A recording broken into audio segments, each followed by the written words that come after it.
Hello everyone, thank you for sticking around in chat while we got a couple of last minute things sorted. We'll go over some of the new tech that we've bought to try and implement things TM for future streams and general goodness when we go to outside broadcast stuff.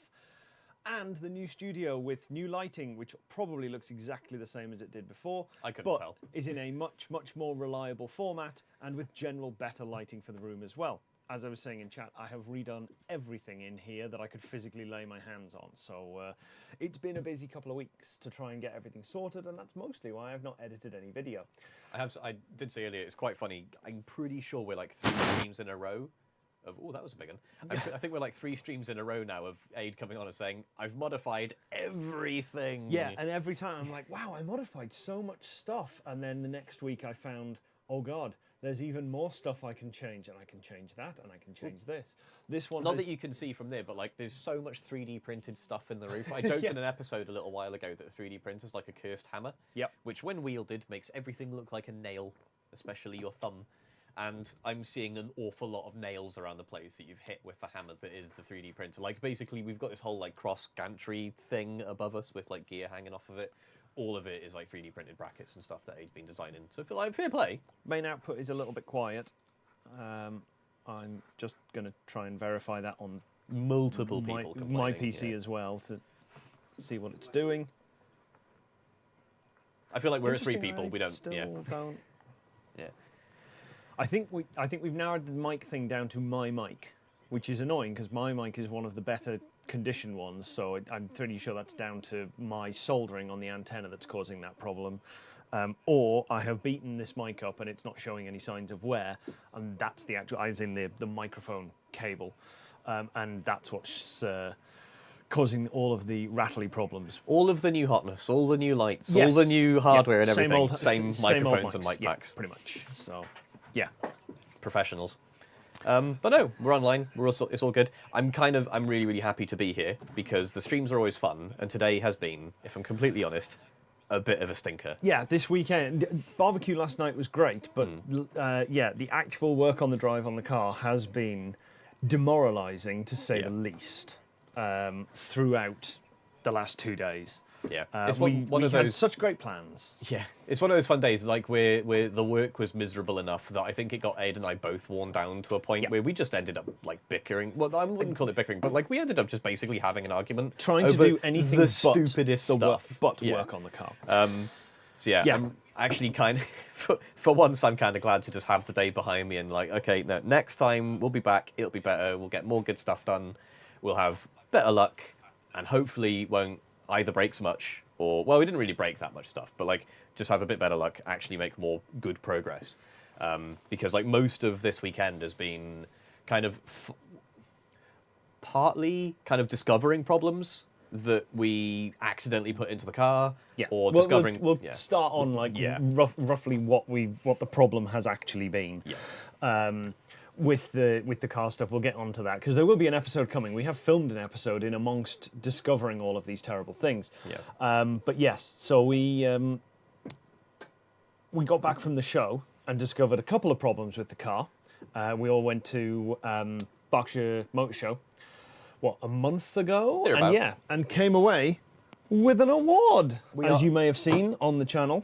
And then I had to modify it slightly because the roundel fell off. And it had a little stub in the middle where it was obviously cut off a sprue. So I 3D printed a little bracket to hold it onto the glass and then super glued it in place and dropped it prominently right in the middle. So I need some thinners to I do particularly love the prize that we won was best customized. And then we immediately customized the trophy. 100%. It was why I was like, oh, I could leave it as is. No, customized. And we customized it, so that counts. So yes, we added, if anything, to our most customizedness. But yeah, it has been a challenge, let's say, getting through today. Well, as I said, we'll come on to that a little bit more later. One of the other things we can talk about is Rustival, which is next weekend, which myself and Mintopia, who is on the Vision Mixer at the moment, say hello. Hello. New things that we've also got working. There is now Voice of the Gods from behind camera. So yeah, we're going to be taking what I hope will be the GTO. I was thinking about taking the Thunderbird, but that isn't back yet, and I don't want to rush the process of getting that back without having all of the little bits and pieces I want taken care of. So that's still lacking in a great deal of compression. So I don't want to rush doing that either. So all being well, the GTO will get MOT'd this week. It is not quite booked in, but I don't think that's going to be a problem, because in addition to that, the motor for the Active Aero is currently sat behind me on the shelf after it got thrown off the desk when I needed this to rebuild in here, which again we'll also come on to in a bit. So yeah, the your Rover has been joined by another Rover in your family. We have more Rovers. The problem grows. I swear these things are growing on us like tumours. So my brother has had. Not a tumor. This thing isn't working, by the way. I'm just gonna let that fall. Okay. So yeah, we've as a family, we like share cars around between us a lot, and my brother for about 4-ish years now, I think, has been daily driving an E92 BMW 3 Series, 325, I think. And this thing, yes, yeah, this thing has been, I wouldn't say nothing but problems. Like for the most part, like day to day, it's been pretty reliable. It's had like enough problems, and they've been annoying enough to kind of like just sort of rain on our parade a little bit. So my brother got bored of his fairly not like expensive, but he got bored of his fairly expensive German car being unreliable and decided to fix this problem by buying a cheap Rover. Which is the right way to do anything like that. Yeah. You know, what could possibly go wrong? Yeah. So away goes the £7,000 BM. Not £7,000 anymore, obviously it's been 5 years. Yeah, but away goes the £7,000 BM. In comes a £2,200 Rover 200. It's not a Tomcat. It's not like the 2-litre turbo that you love so very much. The dunking on the chocolate T-Series pistons. engine. I thought your complaint with it was that you snapped some cylinder head bolts or something. And chocolate pistons. Right. Well, it wasn't me, but my friend at uni had Right. a Tomcat, and of the 3 years I was at university with him, it worked for 6 months. Part of that was funds, because student, but the other part of it was the work that it needed was a full engine rebuild, because it had melted at least one, possibly 2 pistons, and in the process of having that rebuild done, snapped a bunch of studs on either the inlet or outlet or head. I can't remember what, like inlet or outlet manifold. Or the studs. Or the studs themselves. Okay. I can't remember which one it was, but yeah, the pistons were the fault for needing. Yeah, for causing everything else. Yeah. So it's been a running joke between Adrian and I, because like some years ago, but when we were starting the kit car project, we were talking about what engines to put in, and I floated the Rover K-Series, which is obviously the best K-Series. Honda people can go away. And my only experience with K-Series was this chocolate piston turbo number. The irony, of course, is that wasn't a K-Series. Yeah. So I try and make a point anytime Rover engines, especially K-Series and T-Series, come up of just like ribbing aid for it. But so it's not a T-Series, it's not the fast turbo one, but it is a Targa Top Rover 200 Coupe. So it actually looks pretty smart. I would provide a picture of it. I can potentially find a picture. Aid is saving the day. But yeah, it's pretty smart looking car. And I went to pick it up, and it did not start the first time. Key just did absolutely nothing. There wasn't even like a click from the relays or anything. So I was like, okay, well, I've paid for this now, so there's a problem. But thankfully, second or third go, it was perfectly fine. Parked it up for the night. And the following morning, the battery was completely flat. It was down to like 3 or 4 volts, just completely screwed. Jump-started it, drove it to Basingstoke. I was off at a LAN party there, so, you know, I drove to Basingstoke, Sam drove down to meet me, we swapped cars, and I went home in his BM. And at this point, I'm like, okay, well, my brother has just paid for this car that he sent me to go and look at. I inspected it. Which I'm still looking for pictures for. Yep. So me and my old man went to view this Rover, said, yep, this seems reasonable. You want 2.8? Yeah, will you take 2? Which felt really, really cheeky. And he came with 2.2. So done, bargain. Yeah, thanks very much. Happy days, yes. 2.2 is actually genuinely a pretty good buy for that car in that condition. But I'm like, well, Sam's just like sent me 2,200 quid to go pick up this car that I was supposed to have inspected. And now, 1, it doesn't start properly, and 2, it eats batteries. Yep. This feels not very good. Like, this may have a slight impact on my brother's confidence in me as a car person. So I drive it up. He takes receipt of it. It kills the battery again the following night, and then he opens up. I don't quite know what to call it. So like, I'm used to, you turn your key, that energizes a relay. The relay energizes the big starter relay, like the big one that like throws out the drive pinion and everything and makes the connection for the motor. But it's like, it's just like a normal relay. in the Rover 200, for whatever reason, I'm not sure if it's like that whole generation, it's the K series models, I don't know, but in that particular car, the starter relay is a box with 4 relays in it. 1 second. Picture has arrived. Whee.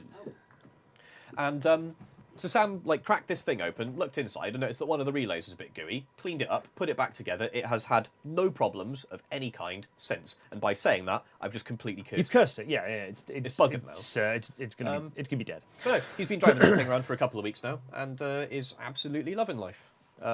It does not misfire, unlike his expensive German car. It gets better fuel economy than his expensive German car. I was going to say, that's the surprising part, but it is a smaller engine and weighs less. So and that is it parked it perhaps should. at my house in front of my Rover. The driveway full of Rovers. Yeah. And I got to be honest, I genuinely think it's a pretty smart looking car. Yeah, and I was trying to work out what it is about, because things like, not that this looks similar to, but things like Honda Accords and whatnot of this era. The cars that I heard someone describe them a while ago as normcore. I'm not totally sure I buy that. I don't think it looks particularly normal. But I think there's something about this sort of era of 90s design. A bit squarey, a bit featureful. There's a couple of bits and pieces of trim and, there's a little bit of angles and ducting and stuff in there. I just think that this was a good era.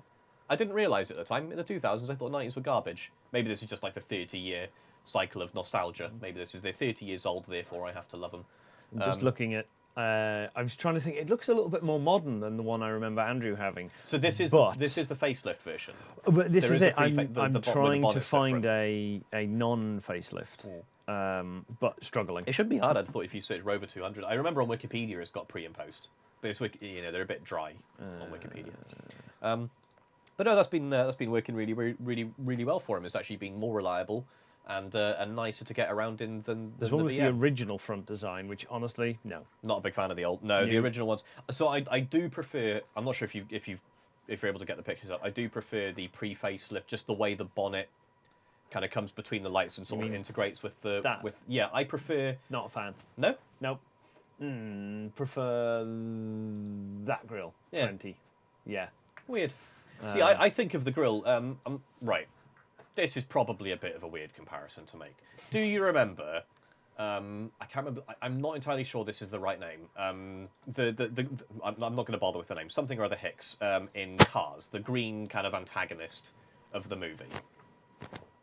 I can't remember his name. If you search for Hicks Cars, you'll probably find it. The green one he's got a grille that's meant to look like a mustache, like a big bushy mustache. This isn't that big, but it has the same vibes.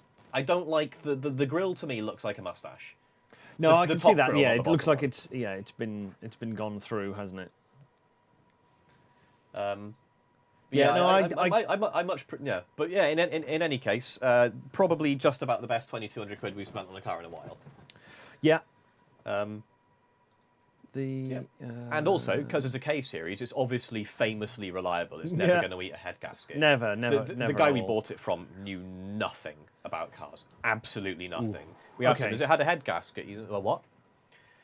Okay, fair enough. So it's probably, if it has... It would have been the past. It would be in the past, and it could have still been the OEM, not the fixed one. I can't remember which way around it is. No, nor can I. I used to think that the OEM ones were good, but there was a round of cost cutting, so for a while they were bad. And then I was like, no, it's not the OEM ones. The OEM ones break. It's the Pie and Blue aftermarket ones that are perfect, which in fairness is true. But no, I just can't remember. Apart from the Pie and Blues, I can't remember what head gaskets are good in these. I do know it was a Pie that Sam put in the TF and then beat the absolute snot out of it for years. And it was fine. And it absolutely did not care. That car never ever stopped.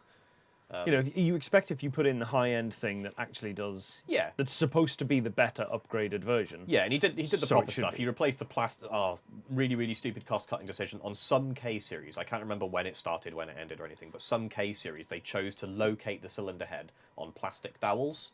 Yes. Now, I don't know how much you know about cylinder heads. I think you know they get hot enough to kind of cause problems for a lot of plastics. You're going to need some fairly special plastic in order to make that work. It's the first time I heard this, I was like, okay, well that seems really, really bad. And then it occurred to me that you've got probably certainly hundreds of kilos, possibly tons of compression force through the bolt, through the head bolts.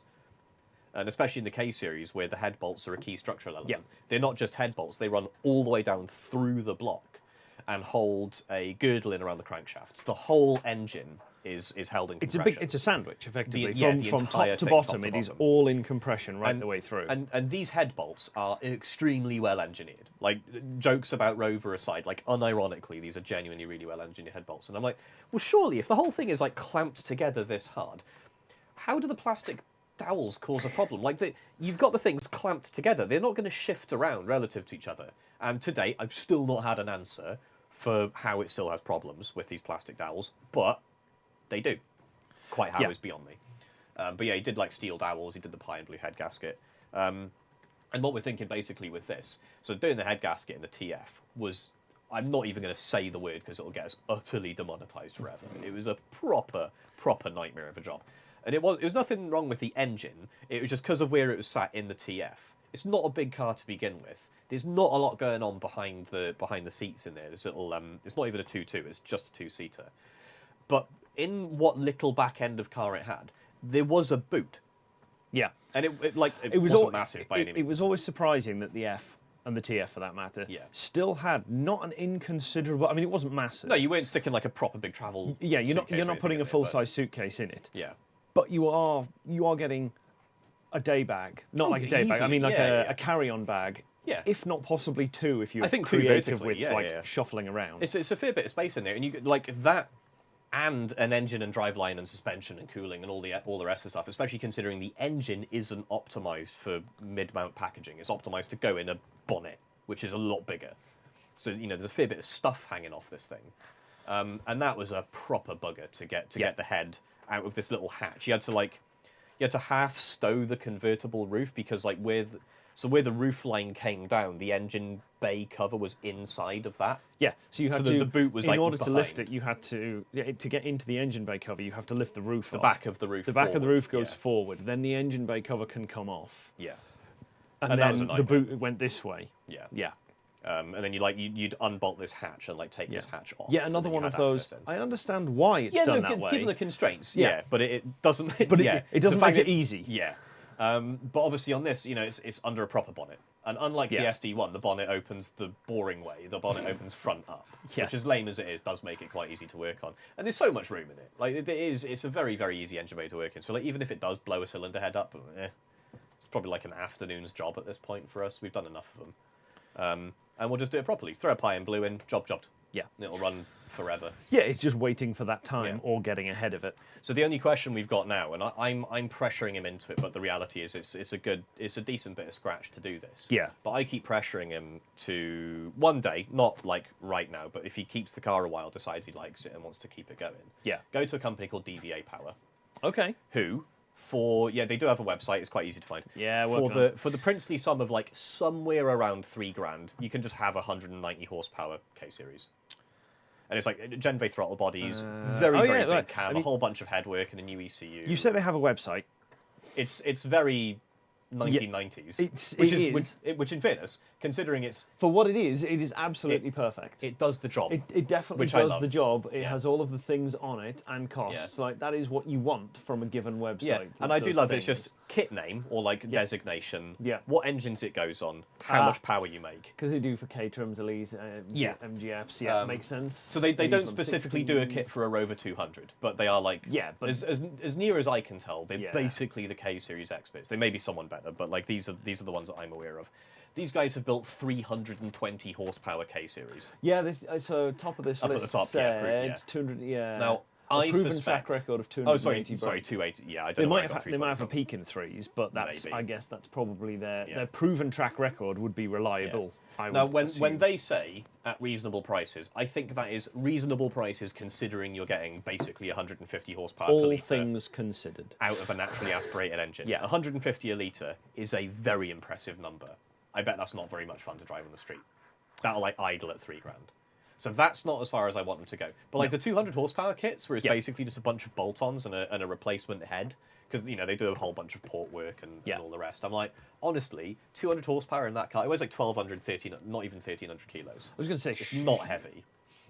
I think it's about 12, give or take. Really? Yeah. Lighter than a Mark III Golf. I mean, the Mark III Golf is a small another planet. shell Yes, wrapped around the yeah, Mark II. Yeah, so, fair enough. Yeah, not wrong. Remember as well, it's 2 doors, so you're saving a whole bunch of structure. You know, the body's a lot stiffer just naturally because of that, and the engine weighs absolutely nothing. It weighs less than a damp fart. Doesn't say the weight. How No? dare they? I do remember digging it up from somewhere, and yeah, it's really, really not a lot of car to be flinging around. You get like 200 horsepower in a car that weighs like 1,200. You're probably pretty brisk at that point. I will say, Up to 1,200. not very brisk Up to 1,200 kilos. Up to, okay. 1,060 to 1,200, and that'll be depend if you put the tiniest engine in it, and have none of the options, no leather interior, nothing of that nature. Then yeah, sure. Yeah. It was quite nice inside as well, actually. Very like it was definitely like 90s fabric, but it's in good nick. Which was, Sorry, which was nice I've just noticed. Tea and biscuits. Modding a working daily driver should be considered carefully, and then Tim from RNC Fabs. And Send then it. Done. No, he's quite lucky. So he and his missus both work at the same place. They both have cars. Yeah. I think they work like different shift patterns. They might not be able to fully get by sharing a car. Yeah, it doesn't absolutely 100% have to be a working daily, but that is kind of the principle. I think so. This is the main thing that makes me think this isn't completely stupid. Like, it is kind of stupid. I don't think I can really convince myself that spending $3,000 tuning a naturally aspirated engine is smart. Yeah, like, it just isn't. The amount of horsepower you get per pound spent is rubbish. Yeah, but the bit of it that makes me kind of okay with it is knowing that these guys, for not a lot of money, will just do the install. It's like it's a couple of £100 for them to just do the work. Because they've presumably done it so many times. It's just and it's basically like sleep and and it's not like it's an engine out thing. It's an ECU. Okay, so there's some plugs and stuff, but like the K series is well enough supported. I'm pretty sure that the ECU conversion will be you unplug the whatever the MEMS ECU whatever is in it. You put an adapter cable on and you plug the Emerald in. That's it. I'd be pretty sure. I'd be surprised if it's much more than that. Yeah, because I know the Rover V8 you can get just adapter cables that take the Lucas connector for the factory.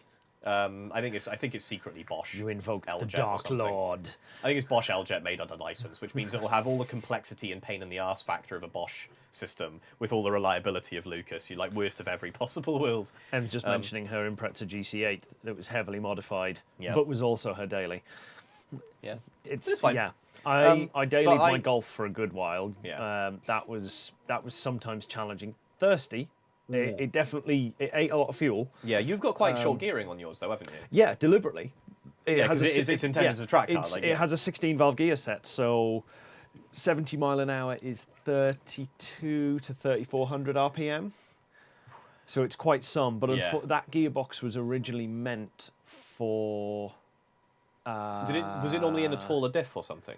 No, sorry, I tell a lie. Originally, the conversion that came out of, that I kind of bought it as a complete set and just dumped it straight. I say I dumped it straight. I absolutely didn't. My friend Matt helped me a great deal with that, taught me the majority of what I know about cars, as I have mentioned before. But basically, he was doing a conversion for somebody else, took that engine and old project in Part X for doing the work, and I just got the whole front subframe gearbox, engine, suspension, brakes, you name it, as a one-time deal, as a here you go. I would love if this didn't sit in my workshop for a while. Great, I've got a home for that, and we just threw it all together. Yes, hi Loki. And originally he had diesel gears in that, so it was extremely long. Really tall, yeah. For what he was using it, which was NA, but at the time he built the gearbox, he was going to put a turbo on it, which is so exactly he would have what had it the torque needs. to push happily through tall gears. Precisely, which is what actually needs to happen now. Is it needs to go back to the turbo gear, to the diesel gears, for me putting the turbo on it. Yeah. But in the meantime, so can you get away with keeping the gear set and just putting a taller diff in, or is it like, the diff already as tall as it gets, so you just have to get in? That is still diff apart. Oh no, I mean, bearing in mind I'm rebuilding, and I have an LSD in it already. So we could change. You don't want to buy another. We could change the ring gear, which is what we did. We took the ring gear off the LSD, changed it to the other one, and put it all back around, which was fine. I've seen more of inside these gearboxes than I ever wanted to. Yes. So you know, right, Chuck, I don't know how many of them. You're doing the. So mate of mine, right, Chuck, I very kindly put a hole in his O2 something transmission casing, the 5-speed. O2A. O2A. So yeah, we've been rebuilding that occasionally. Because that used to be a friend of Matt, who built my car. Yeah. Nick also helped me build my car as well, in amongst all of the other projects that were going on at the unit. So yeah, it was a big pile of Mark II Golfs. Yeah, there's definitely like a VW crowd that all knew each other. Before I knew Aid, like Aid had a whole sort of group of like weird Volkswagen people. But so yeah, I guess someone has to love them. Yeah. So it's the guy with the Mark I cap. So yeah, the so now I suspect I can already, well, in that car I can already pull from 30 to 130 in fifth without changing gears. I suspect with a turbo on it, I can probably pull away from less in third. Yeah. And just one shift done, and it'll be absolutely fine.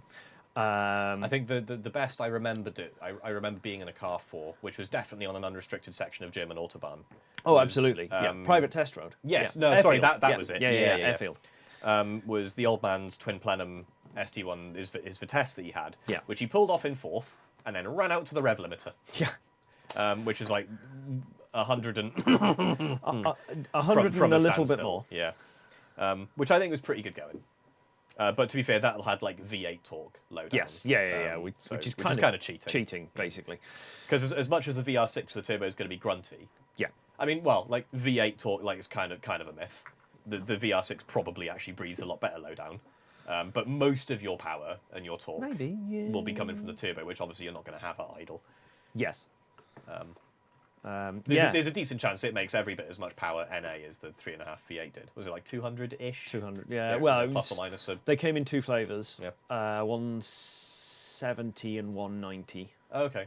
And then either one, doesn't matter if you have the 2.8 or the 2.9, generally you can get them to knocking on the door of 200 without too much effort. Is that just like with a different map or like a slightly bigger throttle plate or something? No, map, basically. If you start going into other areas, somebody said the record when they had like a Schrick intake and some...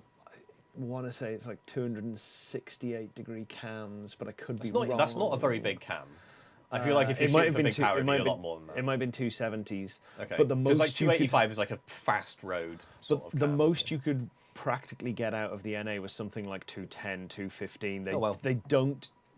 They're very good, but they have very little headroom above where they came from the factory without doing big work. And even if you put lots of money into the NA tune and do huge amounts of stuff, the question then becomes, and why a cam didn't you just put a turbo on? And a Schrick, you could make twice as much power for the cost of that with a turbo and intercooler and everything which is always how turbos work. Like that's always the economics. Like if what you want is lots of or horsepower, even a super, but if you want the progressive, just do forced induction. So it's been an interesting day, though. We decided we were going to bite the bullet and actually plug in our new ECU, and that went not terribly. Yeah, but honestly, it went as well as we could have hoped it went. The ECU didn't catch fire. Yeah, pretty much. That's the main thing we were worried about. Everything else just showed a world of shortcomings in things we'd done previously. So there will be an episode coming on that. I'm not going to spoil it by saying we didn't get the engine to fire, because that was you'd know about it already. Yeah, you would already know. We'd have been dancing around outside with the other camera on wireless, just going, "Look, it runs!" Look what we did! But it didn't. But it highlighted a bunch of problems that we thought we'd taken care of and addressed. And pointed to a bunch of other problems that we didn't know existed. There were things we don't know. We don't know. I do love a good Donald Rumsfeld moment. So we went from a fairly short list of things we needed to do to finish the car off for the IVA, added 2 more onto the list, half-crossed one off, plugged the ECU in, didn't finish filling that in, I'm going to be a pedant. And, unwound an enormous amount of our wiring loop. Yeah. And most importantly, we didn't cross off anything from the pre-existing list. Not fully, exactly. no. Like we started a bunch of things. We effectively attempted to cross off 2 things. We attempted to cross off plugging the ECU in and getting it to a point where it's ready to start, at which point we need to make sure the oil is in it, which I don't think it is. Put oil I suspect in, that's our warning. generally do some sort of pre-lubing on it in places, and get it ready. And we didn't. And we tried to sort out the wiper motors. And connect all of that up. And having discovered that the wiper motor from the smart car is completely incompatible because of how the wiring through the gearbox before and you finish this, can we say else. we know what you're thinking when we say this? Yes. We don't mean like that. right? Yes. Shock horror. The Yeah. smart wiper motor is not compatible with the Yeah. VW Loom. Who'd have We're not talking about pin for pin compatibility. We naively assumed that sensors would do things, and that there was a general. Because we tested the old motor and gone, look, it does the thing, and then we tested the new motor and plugged it in and gone, it does the same thing when we do the same thing. Yeah. To be and fair, evidently it doesn't. Probably would have been fine if all we wanted was 1 speed. We did find a wire in the VW Loom, run by the VW like control unit relay box, whatever you want to call it. Yeah. We did find a wire that when you set it to like either low or high, I can't remember which, but one of the constant on settings just went to 12 Actually, volts. no, that's not true. When it went to 12 volts when we put it on intermittent, and it just went permanently on the original there was some weird stuff going on. Basically, a lot of this stuff isn't filled. We have a retrospective on the second day of doing this where we basically went, I am not going to film this because this is just going to be me swearing at things and scratching my head. This is not the first time this has happened. This happens a lot on this project. Yeah, there's a terabyte drive that sits in the camera, and it has something like 4 or 5 hours of video capable in 4K. And we could have just let that run all day, and all you would have seen is a lot of us standing around swearing going, and scratching our heads. I hate this. Yeah. So the upside is that the smart motors and the VW motors both appear to be Bosch. They are nominally the same era, and the thread that goes onto the cam appears to be the same bolt, or the same thread.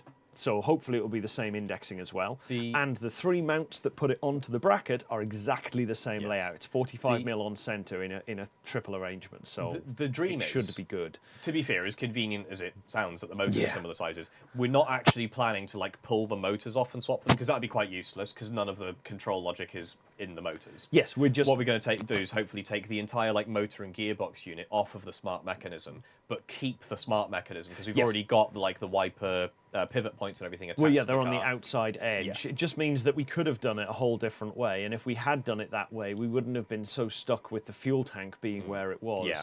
But the question of whether or not the wiper mech would have had enough sweep on a bigger windscreen from the smart. So that's the thing. Like, if you try using a just- VW mechanism on a smart windscreen, you've now got like an incompatible blade layout, and you're kind of screwed. And it's because it's so much taller than the A3 one, we would have potentially had problems. So Team Biscuit's saying, is the IVA booked in? No, the IVA was planning to be booked in once we got the ECU working and the engine running. That's like the epoch point of we have the biggest, hardest problem dealt with. Yeah.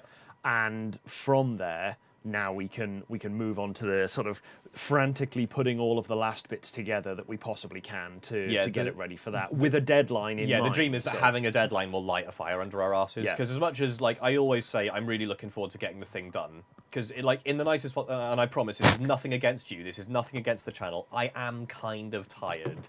Like it's been working 8 on years. that car. Yes. Yeah, 8 years working on that thing. I do just kind of want to drive it. Yeah. Probably about 3 o'clock this afternoon, I was like, I'm done. I am over this project. And I was looking wistfully at the GTO going, I could just sack it in for today. Yeah. We can do a quick outro going, don't know, mate, it's buggered, and move on. Just do something else, ready to get the GTO ready for Rustival. But as you say, Tim, why did they do that? And it's I mean the smart is. To be fair, most of this project is that. Yeah, no. As in, why did the manufacturers use fundamentally different means of triggering things? Oh, I don't think that's what Team Biscuits meant. I think that might have been at us. As you say, we'll never feel ready. Fitting and testing various exhaust baffles at 9 p.m. the evening before the IVA. Fortunately, we are just putting our faith in the GT86 back box on. The combination but of I am no big spicy tune. Yeah. Turbo's going to muffle the engine a fair bit anyway. And this massive silencer out of the Toyobaru. Yeah. Which is the only silencer the GT86 has. So it's enough. Yeah, it's enough for to a fairly razzy 2-litre production exactly, engine. Yeah. So. It has the not balance box. It's probably like a resonator. The resonator, yes, it has the resonator in it, which will knock a little bit out. But yeah, principally speaking, it only has one silencer, so it should hopefully be enough. For us. Okay. And it is massive. It's a big old briefcase of a thing. About 20 inches across by a good 2.5 feet wide. It takes up everything in the back above the But yeah, rewinding a little. So I've been talking a lot. Sorry, I was trying to think of a word there. I've been talking a lot about how I'm like looking forward to having the thing wrapped up, but at the same time, it does feel a little bit like when I come up here, I end up just kind of plodding. One sec. I'll come to that, Tim, in a second. He's asking what the IVA is. Oh, fair enough. That was. Sorry. Yeah, I'm bad with names. Oh, sorry. We have another Tim. We have Tim Robertson as well. No, Right. that's RNC Fab Tim, who's in Arizona. Okay, cool. He's the one we went pew pew with. Right. Okay. With the AK. Yeah, I need to meet more of your American friends. I do kind of love that I've been over to like zip tie drags and stuff. Not far off as many. I've been 3 times. Oh, I've been 6. Oh no, of course, yeah, because it was duct tape drags that carried on, and I've not been to any of those yet. Yeah. But yeah, you've been meeting a whole bunch more people than I have. Yes. And to be fair, big difference. You keep in touch with people. I'm really bad at that. But yeah, no. So I always talk about how I really want to get this thing wrapped up, but it does feel a little bit like when I get up here, I end up, and I don't know why, but I end up like standing around a lot. It's kind of weird. Yeah. And what I think I'm kind of hoping is like we book the IVA and we've got a deadline, like it absolutely has to be ready for this date. I mean, even that's like not quite true because you get like a 3-month retest window, but yeah, I think it's actually, a real deadline. Team Biscuit can remind me of it. I seem something in my mind says it's a 4-month retest, but 3 months seems more logical. Yeah. But yeah, I can't remember. And since thinking about it earlier today, I haven't had a chance to actually look it up. So, but I'm kind of hoping that once we have that deadline looming over us. Well, there's a right and a wrong way to think about this. I want to feel like we're not so much going to rush things, because like we're building a car that we're going to be driving on the road. I don't want to be rushed. Yeah, but I do want to like sweat things like cosmetic details. And stuff like that a bit less. I realise how nutty that sounds, given how like slapdash the car looks. But we do actually spend quite a lot of time trying to make it look good. It's just really hard. So and I think in those final like few weeks or months or whatever the time is, I think that will like really. Tim's just been updated in the comments. Basically, so it's the big roadworthy test for if you've made a car from scratch, or heavily modified, as Adrian says. It has to be tested to make sure that the stuff that you've done is sufficiently safe to go back on the road, which it seems like a pretty reasonable thing, but it is also an absolutely enormous booklet to go through, which we discovered pages, today had an update last month, but it seems to be very minor, sort of word changing. A couple of like clarification points. Yeah, there's some clarifications and some allowances for DRL stuff where you just have like a single strip for a light. You know, there's like modern lights that some like VWs have that just like cover the whole front. It's for what's the aftermarket stuff? Certainly, Tim will have seen this in America. You get the. I just realised I didn't plug my laptop in. That was silly. You get the aftermarket light panels, which they put on a lot of pickup trucks underneath the tailgate, and you have a light bar, and it has reverse brake lights that light up, and then at the ends do indicators and all that sort of stuff, which is really, really useful. Just a whole bunch of new modifications to try and like actually legislate how not how those work, but like what the rules are around and things like that. I think my mic is definitely being angry. I'm going to try and move less or at least make smaller manoeuvres.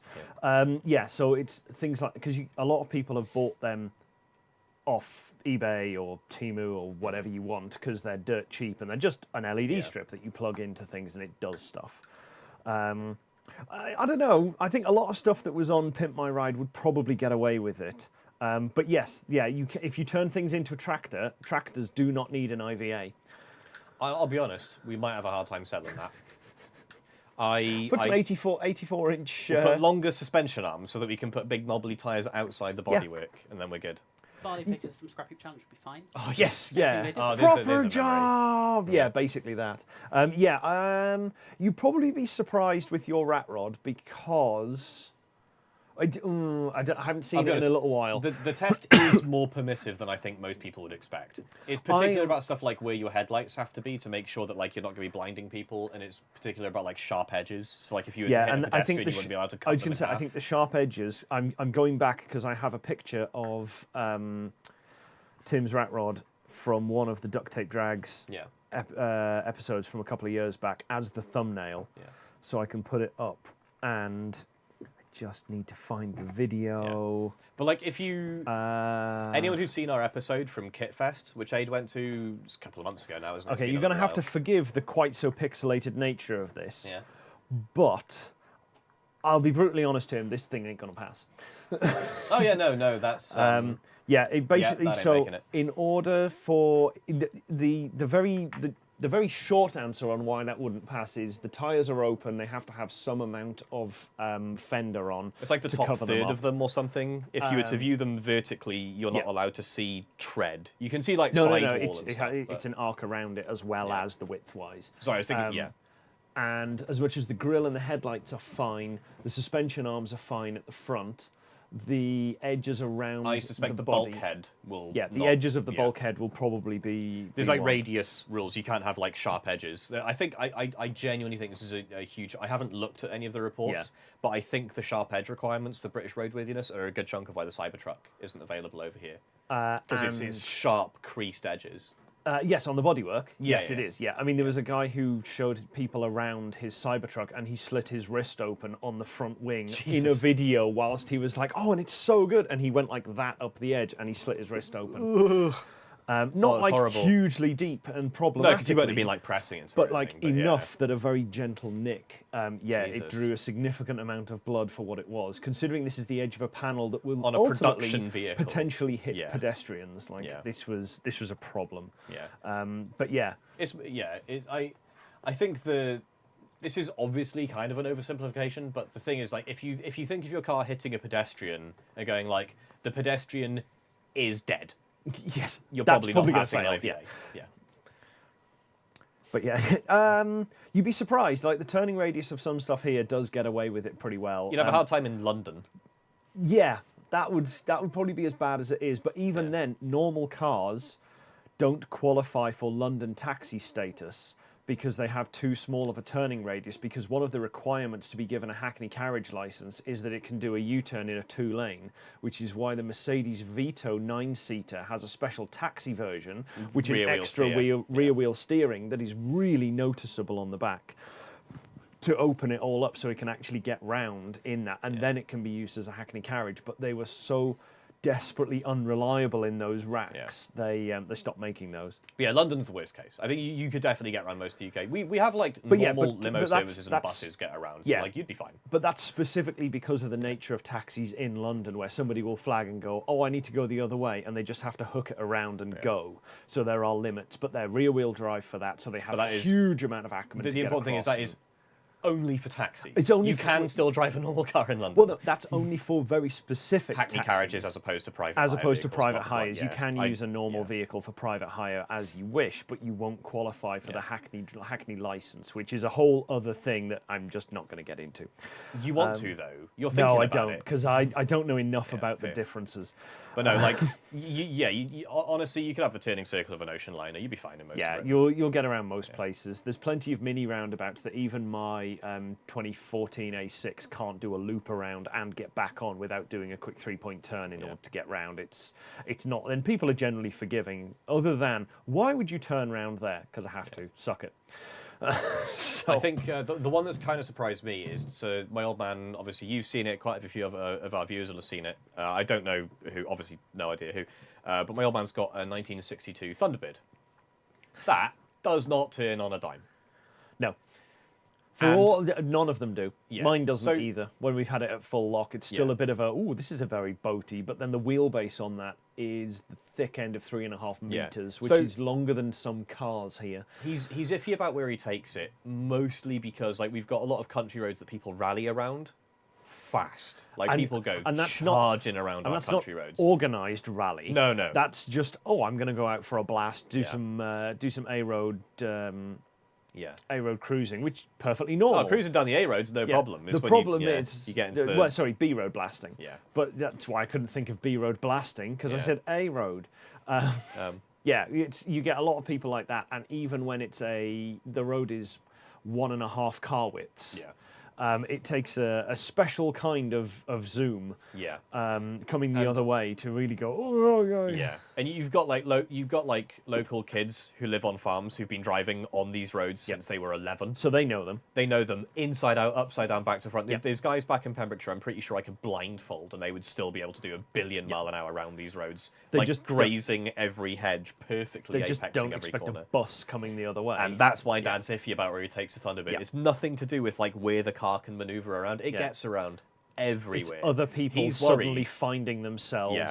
Oh, I'm in the Doing hedge. Mac Jesus into the front of his car. I'm all the way in a hedge, touching the trees with my wing mirror, and I am still midway across the bonnet of this Thunderbird coming the other way. But So we actually live on a B road. You've obviously seen it having come down. We live on a country road. I don't even think that's a B road. I think that's an unmarked. Unclassified, fair. sorry. Yeah. Possibly It is a, it's a about known marked road, but it is... If you've ever watched like Wales Rally GB, It's a car and like change. it's definitely not car and a half. Yeah. So he drives in and out of that every day. And, But that's also dead straight. So you yes. can see what people are coming against you. Mostly. Not enough. Even there, Mostly. he's had a couple of like nasty scares of someone like piling around the corner up at the top, carving into it at an obnoxious rate of speed. And then you kind of see their faces when they realise that they're about to drive into 4 million tons of American steel. They don't know that they're the ones who'll be fine. 64 tons of American pride. Yeah, 64 tons of freedom, that thing. Was it? I can't remember how many feet long and three lanes wide. But yeah, no, and you get people like Barrett. Yes, I was going to say it's 12 yards long, isn't it? Yes, 12 yards sorry. long and 6 lanes wide, 64 tons of American Yeah, pride. you get someone like barreling down these country roads, and you can see them like go white with terror when they see this enormous, great big American whale of a vehicle in front of them. They have absolutely no idea that if they hit it, it's me and my dad that die. Yes. They'll be fine. Yeah, it'll take a while for you to die. There's so much bonnet for them to get through, but it absolutely will. Yeah. I've just been queuing up a few interesting posts to have a look at in a bit. There's all those, your dirt road, even your dirt roads out by your place, because I've obviously been out to RNC Fabs a couple of times now. Even your dirt roads are wider than some of our green lanes, which is quite entertaining. It does make for a very relaxing drive in what amounts to the countryside in the middle of Arizona. You're just like, I can see forever, and I could get... a truck could pass me, passing another truck, without me having to veer off into anything remotely like scrubland. But if I needed to, there's so much I could also go on scrubland. Yes. Yeah. There's so much out there. Yeah, Wales is ever so slightly more densely packed. Yeah. It's not like Holland densely packed, but it's pretty, in terms of like land use, it's pretty busy. Like the hedges are like this around you when you're driving on them. Like Aids, just full quoting the Canyonero song. Can you name the truck with four-wheel drive? Smells like a steak and seats 35. Canyonero. Well, it goes real snow with a hammer down. It's a country fried truck endorsed by a clown. And Copyright strike. The federal... I'm not that good of a rendition. The Federal Highway Commissioners... Oh, that's it. The subtext in the Federal Highway Commissioners ruled the Canyonero unsafe for highway or city driving. Yeah. I live in 1990s rally videos. Yeah, basically, that. If you come over sometime, Tim, I'll take you around some of the entertaining roads around here, because we've got some fun ones that you can take. Let's call it spiritedly, specifically at night, because you can see the headlights coming in the opposite direction. Obviously, you need to know what the road is doing because it's dark, but you get a heads up on what's coming the other way, and you can make it a little bit nicer carve through things. I did have a bit of but not speeding, because that would be irresponsible of us to endorse. That's the thing. You don't actually have to speed on a lot of country roads to get yourself in trouble, because the speed limit is 60 on them, and we're talking about really narrow, really twisty roads. So, like, if you're doing 60, pretty much probably clinically insane. Yes. But like, I've had a couple of scares on them, because like I drive at night and I'm thinking the same thing. Like, if there's another car coming the other way, I will see his headlights on the hedge. And on as the corner in Edborn front of me. says, the problem with that is wildlife. I don't care about wildlife. I care about pedestrians. Yeah, I suppose coming back from the pub, wandering down. Yep. Yeah, it's yes. We do need to go out in the Razor next time, because that was great fun. We only trundled out to the range. Yeah, thankfully we don't have deer through the riverbed. Well, not over your way. Squirrels. Yeah. Which I mean, I'm sorry, squirrels, but I'm not worried about. I don't want to kill squirrels, but like I'm not scared of them. And badgers as well, Aid. Oh, badgers are A friend hit a badger in his car, and for Tim in America, this is the European badger, which is a soft, friendly thing, but it's still very dense, as opposed to the honey badger that would get in your car and beat you up for thinking about it. Yeah, honey badgers are like Grand Theft Auto characters. Yes, basically that. Yeah, a friend of mine hit a badger, and the badger nicked a piece of his bumper and ran off. Yeah. There was nothing left. He just trundled off again and took part of his grill with him as a trophy. And you're like, great, I hope you put that in your set, because now I have to go and find a new one. My folks 20-something years ago were driving around in a Land Rover. Not a proper one, it was a Freelander. But it, as much as a Freelander's a bit of a pretend off-roader, it was kitted out fairly properly. It had like a proper big like metal skid plate under the engine and everything to protect it, because they did actually take it off-road. The shop we bought it from, because they got it brand new. This is in a very, very different part of my dad's career to where he is now. They were very confused. We took it in for like its first service or something, and this like metallic Millennium Red or whatever the colour was called, brand new Land Rover Freelander, was thick with mud everywhere, including every square inch of the roof. You could not tell what colour it was. Yeah. They're like, what have you been doing? So it's a Land Rover. We've been having fun in fields and mud and rivers and stuff. Yep. Doing it right. I will like weekly defend the Freelander. Like we didn't do anything properly serious in it, but it was good fun. But that thing with the skid plate underneath, we hit a badger, and it basically lifted the Land Rover up, because obviously it's not gonna like push the skid. Well, it did a bit, but it's not gonna like push bits of car up. The car lifted up to clear the badger. Like, this is knocking on for 2 tons of Land Rover. It's like 1,800 kilos or something, I think those things And weigh. presumably the badger just trundled off like No, it limped into the grass verge, where as shame. far as we can tell it died. I mean, it got hit at 60 mile an hour or more by a Land Rover. I mean, I think that's give or take what Russ hit the one in his Vectra with. yeah. Obviously, it went under the bumper on the Freelander because it's a bit more. I think it probably glanced off the bumper and got shoved. Right. And if it hit back no, end we hit first, in the it had a proper bounce. 60 pounds in kilos is going to be about 28 kilos, give or take. I just call it 30. I can 2 to 1, give or take. So yeah. But yeah, no, thankfully never hit a deer. No, I don't think I've seen any deer around Pembrokeshire. I'm not sure they exist. we had one walk through our garden, right past all of our cars. Just one trundled through, and we're fairly in the centre of the metropolitan area of Reading. Yeah, like there's greenery around, not far from us, but it's a lot it's a of park. It's not a like lot of but it's also surrounded by built-up areas. Sorry, what I meant is a park as opposed to a forest. Yes, yeah, no, it And I doesn't don't mean go a park out as in into like a national into the parky way. countryside. Yeah, it is it's not a a very designated big- park, yeah, and then there is housing for a good half mile in any given radius around that, at least, if not probably more like 4 to 5 as you go out towards Thealside. But yeah, so it's been a challenging weekend working on the car, getting all of that done. As I say, the episode will be coming out later, hopefully next month. I'm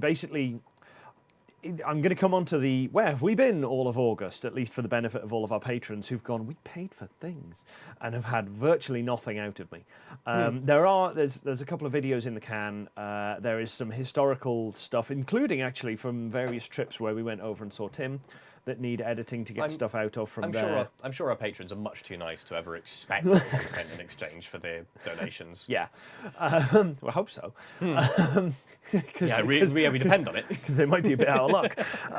But yeah, so we've been doing all of that, and for the last couple of lives, I've basically been going, look, I've redone a huge amount of stuff in here without actually necessarily going through everything. And every time I got a bit more carried away and went, oh, well, that was very nice. You get the dopamine from fixing something and making it better. Oh, that's nice. I could just do some more of that. So we've got the new wireless cam setup, which I can point around at things in here for where things have changed. So hopefully Chris can pass that over and we can get that connected up. I thought we've had this working before. We've had this working before, but this is you're also just using it to point at things. Okay. This has I love also that grown. this is now like more accessories than camera. Yeah, this is now significantly more accessory than camera. Yeah. Oh God, I'm gonna not have my to spin face. this round. So this is Tech Desk over this side, which has finally been finished and had the nice little backsplash put on it, and leveled because it was about an inch higher at one end than the other, and that was problematic as well. And crucially, it has Sorry, slits. I've just almost dropped yeah, everyone over. Our gantry, which already went across that side and had a lot of things hanging from it, now has a bit of a grid that runs across the roof, which is all nicely clipped together. And holds things, except for that end just above Jess, which is largely balanced on the curtain rail over there. But it's very securely attached to the main bit of truss up here, which is all that matters, so it's not going to fall. The old lights, which are currently down here, which used to reflect really badly in the TV behind me, have now been replaced with our little square panels. So they've all gone up with some nice grids on. A new light in the roof, which I had to put a massive blinker on to stop it just bleeding out all of the blue on the wall there. All of this wall got finished being rebuilt with new storage and new things to hold stuff, and then organising all of the cables and adapters and clips and bits of grip and what have you. I do need at least another 2 LED panels because then I don't have to move anything around. More LED panels is the right number of LED panels. Yeah, I've been thinking, stupid little things. I'm going to put this camera under the table, so beware. I'll put it away, shall I? Stupid little things. I'm actually going to have to look at the foldback, which you can't really see. Here, Oh, well, like cable management God, and stuff. this is really hard. I'm looking in the new foldback monitor to try and organise it, but so I'm no longer running over the cable that runs into my laptop. The new foldback monitor, which is mounted down here instead. And then rerunning all of the cables to that camera, adding in so that we can put the big camera into our live setup as well. And just every single cable, every piece of power has been reconnected in here or moved around to some degree. It is absolutely insane. And then we have the new rig, which is this one, which will go on to one of the side cameras. So we've added a bunch more stuff. These are our tally lights, so we can see which camera is live. Obviously, at the moment, this one is green because it is not live. If we actually, that's you won't be able to show a red. Hang one. on, no, I can because I can look at the foldback here, and you can see itself. Why aren't you focusing? Focus, damn you! I have joked a few times. If you focus and then swap onto this cam, Jess. It should be able to see itself. What's that? Oh, okay. It would be able to see itself if it weren't for the fact that maybe. Okay. Leave it on that. Yep. Right. Is it possible we're overthinking this a bit? Yes. So it would go red when it's live, basically. That's the. So yeah, we know which camera to look at. So yes, but in order to rectify the problems that we had at the last car show, so we have a. That needs to sit on the foot for it to actually sit happily. So yes, so at the last car show, at the previous year's car show that we did, we had a problem with video signal and audio signal getting back to production so that we could actually make things work. And we fixed that by getting with the Teradek and mounting the receiver up higher, and that kind of improved things a little bit, but it still wasn't ideal.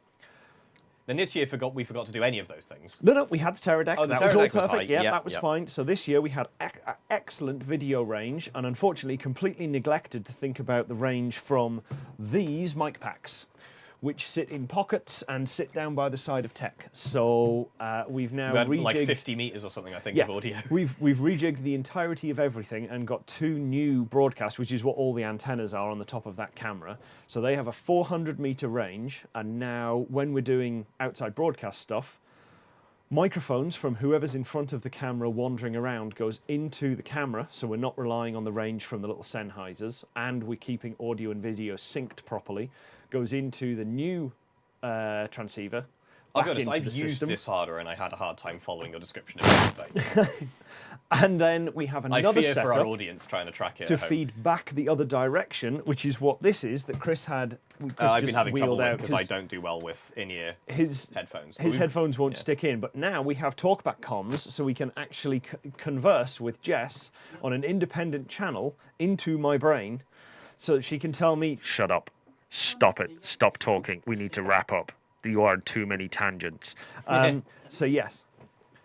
Yeah, pretty much, Aid. You might actually be the only one who's fully following along. And The problem is, like, it's a really, really fun, like, it's a puzzle in some sense. Like, you treat this as I have all of this, like, set of requirements. I need to be able to hear from production instructions to run on. I need obviously all the video and audio has to come back. And you take all of these different requirements. Yeah. And it's a really, really fun puzzle to solve. And once you've solved it, It's you don't want to amazing. keep it to yourself. No, you 'cause want it's to so talk good, about it. which is why, having rebuilt all of this stuff, and there has been some interest from people in. We do occasionally get someone say, "Oh, can you show us more stuff and go through some of it?" So, in order to, the biggest problem with doing that is a problem I still haven't fixed on here, and it's one of our biggest videos. Is actually from when I started doing the model train stuff in a really particularly dark, cold winter when I couldn't do anything on the car and I wanted some content, and I was getting back into all of the trains I had when I was a kid and sorting through them. That has now derailed so badly that it goes, wow, that's a really popular video. So people who are interested in cars, I noticed something. Not your own pun. No. Derailed. Oh no, I didn't notice that at all. No. I'm slacking, or I'm just so good that it's just slipped me. Yeah, we'll go with that. Sure. It recommends the channel to people who watch the model rail one, but they're not interested in cars, so then it doesn't recommend them because it goes, oh, they're not interested in that. And it recommends the model rail one to people who watch the car content, and they go, oh, well, I think that's a bigger overlap, to be fair. I think more car people are into model railroads than model railroad people into cars. Yes, Tim's never seen Luna before. This is Luna. Hi, Luna. She's just heard me rattle the packet of treats, and is now thrilled by the idea. No, so on the whole like studio refits and everything, I reckon. Don't eat that cable. He will. She will even. I reckon. Fortunately not. The car would be done by now if this level of effort had gone into it. However, I'm really glad you haven't, because I would then feel conned out of the experience and the joy of finishing the car. Yeah, pretty much. I keep telling myself is why Aid has put so much work into this, is because he has energy and he needs to do something, he needs to build something, but he doesn't want to bring himself to ruin the finishing of the kit car. Pretty much, which is genuinely why I haven't plugged the ECU in and done stuff, because I was like, also because you didn't have the lab supply. Yes, there was that, but I could have just thrown it in, put the battery on, and sent it. But it was if I'm going to do that, Chris really should be here, given all of the effort. So I've been holding back on that a little bit and doing other stuff. But yeah, well, it was only the laptop cable. It's fine. That goes into a different extension lead on extension lead on extension lead. Crucially, goes into a current limited power supply. Not when she was going to buy it on the other side. On the mains side. Yeah, fair enough. You would see Luna again as she jumped in the air. Technically current limited, but only by a fuse. I'm not sure if that counts. Yes, that doesn't really, not entirely. But yes, so it's another one of those things where I've kicked the can down the road when Jess and I have been setting up all of this stuff each time, going, oh, I should do that, I need to do that. Like the little cable holder that runs under here. I just need to sit down, design it, print it, and screw it into place. The one that goes over the cable, which admittedly is useless because we moved the seat along a bit, screwing all of the adapters, all of the... I always forget how heavy this is. Yeah, if you pick it up by the top, it'll break. Okay. It'll snap off because those are the tiniest tack welds in the world. We need to find somewhere to put this. I love making this. If I put it here, it just illuminates all of this and washes it out, which is why it's off. Just put it here, just hide me. Yeah, because that's a 20-valve turbo cam. That is an exhaust cam, because that's 3 out of 3, whereas the one that is on that shelf is the intakes, which is 2. And then that's a spring from, I think, the back of the TT. That would be very thematically right. Exactly. So yeah, it's a very 20-valve lamp. But yeah, it's just been so much. I need to do that at some point. I need to do that at some point. I need to do that at some point. Ooh, there's a good idea. Air filter shade. I just saw that. I like that. They're a little bit opaque, but you could probably like rig something. Maybe you take like the filter element out and replace it with like tracing paper or something. Unfortunately, she noticed where I'd been stashing the treats, so she just made a beeline directly for them. So I'm going to put them down there now, where she doesn't know where they are because she's looking the other direction. Thankfully, Marbobs, I don't. Well, actually, no. It probably is connected to the same circuit as the magic switch, because the magic switch turns off everything. The whole house goes off when you flick the magic switch. The one you've got tape over upstairs. Well, technically no, because that's upstairs lighting. So this is downstairs main loom. So It technically is, however, a different connected enough. No, technically a different breaker and on different halves of the main board. So different. So this doesn't RCDs. turn off when you flick that. I can't remember which Right. half or whether it kills the box. Because I was pretty sure it And- kills the house as a whole. And I haven't done it for 8 years. Understandable. Maybe 9. And we've lived here 10. Yeah. You learn that lesson quick enough. No, we've had no Binks yet, Vix. Or I haven't Loki. seen Binks in ages. He's Or been Loki hiding. for that matter. He's been trundling around. But yeah, that's where we've been basically getting to on this. It got to the point where I should just do that, and because I had to rebuild all of this storage because I got the material to do it from a friend of ours who was disposing of some wardrobes, which is where all the white stuff in the previous video is from. That was the catalyst because that affected a lot of cable runs for other things and supports for stuff. So those had to be dealt with, and once I had to deal with those, Well, other things needed adjustments, and it just Is this escalated me and in the escalated Rover? and escalated. Well, since it's off the road for a while anyway for the water pump, It was I'll absolutely. just do this. And it- since I'm yeah. doing this, I'll it was just do absolutely that. a thin while end of I'm the at wedge. it. It was while Yeah, I'm yeah, at yeah. it. It was exactly a car project. While I'm in here, I might Yeah. as well. And I just decided to go, screw it. By the time I got to the middle of August, I decided that I was just going to build up a little bit more steam for the catalogue for going forward for video, and just run that out. And from the start of September, run that out for that one. So there'll be a video next week. Because it's the 30th, 29th, 30th. It's basically going to be that. And then Yeah. the Rustival video will be the week after that, having gone to Rustival. We're also testing our new mini live stream setup, which was recently tested in off the coast of France. Not as it car was- related. As it was trundling down on a boat. In the middle of, I say in the middle of the Atlantic. It wasn't quite the middle of the Atlantic, but you did It's touch international waters. you did touch international waters, but Mostly then international waters. turned be off fair, the the Atlantic is satellite rather feed large. The because middle of it the was Atlantic very, and very international. expensive per gig. I'm not paying £1.98 per gig just to stream. Yeah. Yes, trundling down we the turned back coast. on as soon as we got back in. Yeah, absolutely. Territory Yeah. waters. So we've proven the concept of that. So we've got a 7-meter mast that we're going to put a GoPro on top of on an automated gimbal, which will just sort of move around. And yes, Tim has suggested PedalBox as the boat channel Well, next for all time of we the. move the boat. Oh, that's So- what I was going to say. For all of the tech stuff, that's what I was coming on to. PedalBox is going to be when because you've been watching a lot of RC Test Flight recently. Yes, yeah, it'll be that. Anyone who doesn't know RC Test Flight, Yeah, go and watch he's some of that after the stream. Yeah, he does the kind of projects that I have an unearned reputation for doing. Like RC Test Flight is the guy that'll go, I kind of want a boat, and he'll buy some like random scrap Boston whaler from like Craigslist. He'll go, but I don't want to have to paddle it. And I also don't want to spend money on an outboard, so he'll take some scrap solar panels and a Yes. little trolling motor and like make an automated like GPS guided cruise boat thing out of it. And it's all the kind of stuff that all of my friends think I do, except I never do. That's I've much got more no my follow-through on that's much projects. more my end for doing that kind Yeah. of thing.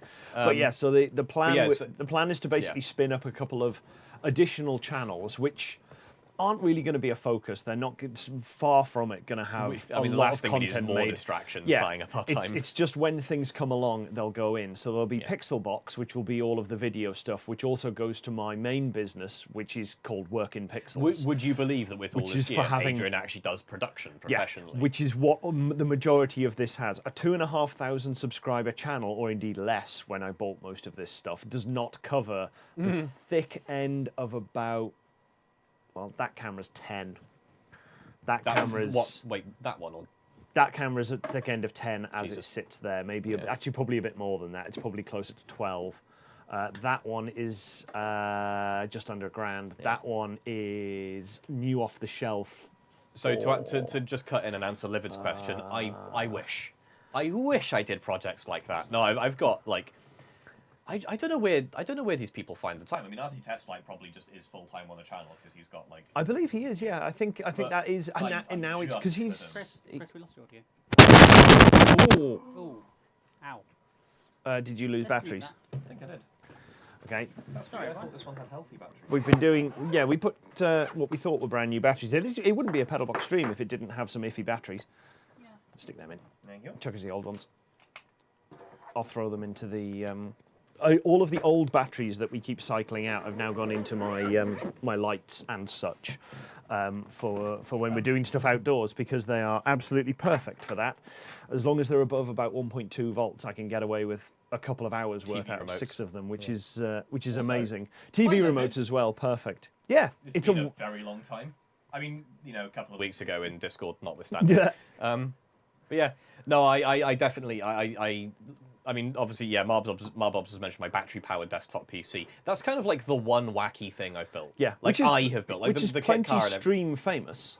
Yes, yeah, that's because it has been here for quite some time. I don't think the new machine has been. No, it hasn't. No, it hasn't been. I have outdone myself on some dimensions with the new machine. Yeah. It's worse in a lot of ways, but it's Do you want more? very dense. Anyone who's like a small form factor PC nerd, apologies to like everyone else on the stream, but if you've ever looked at building a small form factor PC, and I say Radeon 9070 XT and 4.5 liters exterior volume, you may be aware that this is some level of ridiculous. Come on. So that's my daily driver machine now. No batteries though. It's all actually mains powered. Very boring. Luna has somehow learned to go on tables. Yeah. But then drop down to the floor for treats. There we go. Nice. But yeah, no, I'm actually, by accident, this is not deliberate at all, but I've actually kind of downgraded the level of craziness in my projects. So at the minute, I'm currently building another RC plane. You settled down, bought a house, bought a Rover. I mean, no, I had the Rover already. No, you bought Sam bought the Rover. So, okay, yeah, fine. But yeah, like I'm building a new RC plane, but it's much smaller and more sensible than my old one. Smaller battery, smaller wingspan, smaller range, less electronics. The Rover I basically just haven't really been touching, which admittedly is just a mistake. Like I do just need to finish that. But yeah, the amount of my time that I'm losing now to, like, one, I got a puppy. I'm not sure how visible they are on the stream, but like my arms are just lacerated. I do not hold this against the puppy at all. Like, I know what this is going to sound like. My puppy is a huge pain in the ass. No, it's a pain in the arms. Well, yeah, and then, and like that is true. It's obviously not the whole truth. I love B to bits. I'm pretty sure if anything happened to her, I'd kill everyone in this room and then myself. But like, she is nonetheless a lot to look after. Like, having a house now and like all the sort of maintenance and kind of crap that goes with that. I just don't have the time to do that much cool stuff anymore. Coming up here and working on the kit car is your crazy time. It's not quite it, but it's not far off. Which is a shame. I want to get back to like doing silly projects and stuff. I want to like start making that's amazing. I want to finally, it's been 10 years I've been talking about starting to make some composite stuff. Now I can possibly, if I stretch, afford a 3D scanner, which means I'll actually be able to do that in a useful way rather than just messing around. So I've got so many composite bits I need to make for the Rover. But yeah. Are you coming up, Binks? You finally discovered that we have some treats? Binks? Many projects to work on, few projects to have time for. I love that. All I saw was the ball. Like at 1,000,000 miles an hour. Oh, did he? But yes, so yes, there will be 3 like sister channels effectively going up to sort of break off the content, remove all of the train-related content onto one probably called Signal Box, because obviously, to try and make that work and just fork away so that we have car stuff being recommended to car people in the car channel, and then train stuff on the train channel, and then Pixel Box, which will be the camera and like, this is how we did stuff, which will also conveniently remind me how Jess has set things up. Can you imagine how she's much terrible... better at this than me? Can you imagine what a nightmare of a time I'm going to have filming outros? It already takes me like 20 takes to get an outro for an episode. If I also have to go, and you can check out our other channels. Oh, that's that. You're not doing cross promotion, are you? I'll just do a short and be like, look, a video went up on this, and I'll save you from it. I appreciate that. Your memory cards will appreciate that. Actually, my NAS will appreciate it. A good chunk of why this stream was late is actually genuinely that I just farted so many times, like brain farted. That is, we spent many times trying to get the outro. 40 minutes recording a 3-minute just trying outro. To wrap up. Not to be fair, that wasn't just the outro; it was also the wrap up for the episode. But it took so long, and I got to the end of it, and I was like, the whole wrap up for the episode is an hour and a half. Yeah, and we got to the end of it, and I'm just there like, I'm sorry, I genuinely do not know what was happening in my brain, or wasn't. Ada's made a request for another channel though. Yeah. Tangent box. No, I reckon that's the box that goes in the corner of the stream. Yeah. We just need the tangent box button. is if I want to do a video on like economics or programming or philosophy or anything like that. That goes on tangent box. We have PedalBox photos. We have PedalBox photos? 4 on Discord. In which channel? Yes. DM. Yeah. Yeah. Hang on, I'm gonna have to. Production is happening There we around me and I go. don't know what to do. So yeah, this is the PedalBox GoPro mounted on the side of a boat, That's a funny look. Oh, I was about to, damn it. You just beat me to that's a funny looking car. which was which was running in through the live view solo, mounted upon said Oh, there's boat, Binks. and Yeah, buddy. there we go. That was the stream that was running out. Yeah. So just from the side of the boat, very, very impressed with the GoPro stability correction. I'm impressed the GoPro didn't get wet or too badly wet. I mean, it's largely weather sealed for the most part. The only thing on that, because that has the media housing on it, and the only thing that's actually open to the elements on that is the big microphone on the side. I don't and I think it is even white that light. is waterproof. Yeah. I think Vibs has got rid of his boat. No, Vibs is Or in is the getting process rid. of getting rid of his Aw. boat. He is joining the process of that Superfast Matt discussed around his Yes. RV, where there are 2 amazing days in boat ownership. Getting and it. coming from a family who owned a boat, I can confirm there are 2 amazing days. The first day is when you buy the boat, and you go, "Oh my God, we've got a boat! Look at all the things we can do!" And then the next best day in the world is when you get rid of the boat and you go, "Oh, I haven't got that millstone around my neck anymore to deal with." So my solution for this, and this is touching on the RC test flight thing again from earlier, talking about you building boats. Like, I mentioned a while ago that I was thinking of building or buying a boat. And all of my, like, everyone's like, are you insane? You have any idea how much, like, the mooring costs and all the rest? And I'm talking about something like 10 foot long that I just, like, duct tape 2 solar panels to the side of, and I, like, put much my... like RC test, Exactly like that, yeah. Something that I can just... Hi, Jason. I just chuck in the estuary down by home, and I just potter about on, like, a GPS When it's nice and route. calm. And Exactly, yeah. yeah. and I Someone just... has 3D printed a Benchy. actual benchy. I have, you can- yes. Yeah, I've I seen haven't. that. I haven't seen the video. I've seen the thumbnail. So but yeah. Tim has just made a very good point. Boat. It stands for break out another 1,000. Yeah. And that is exactly the problem. Yeah. Like, we had a 24 foot by 14 foot catamaran, and by the end of it, I think my dad was getting maybe 1 to 2 outings in a 12-month period. Oof. But even living in the northeast of England, where things are cheaper, because it was wide, there was an extra cost for having the width, even though it didn't matter because it was on the end of a pontoon. So it was the thick end of a couple of grand a year to moor it somewhere, then insurance, then the maintenance stuff on top, and just you keep cheap, just empty every pocket. Nice. That's brilliant. Yeah. Someone come up with one for Rover. I can't think that fast right now. Oh, that was for the audience. But that wasn't yeah, I'll work on that one. Yeah. So yes, so I love that Binks is intently staring at himself on the foldback screen, and actually he's staring at Luna, who is looking right down the camera barrel. So he's just watching them, like he's not.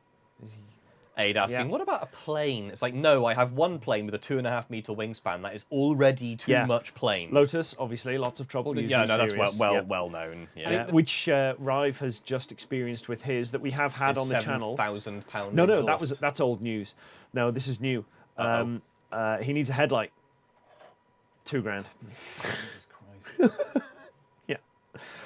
So yeah, they're going to try and repair the one that's there or do something. I can't remember what they were going to do. We should return to the era of performance car manufacturers using like Ford Mondeo taillights. Yes, yeah, pretty much. Like the world was a better place when your Noble had Ford parts in it.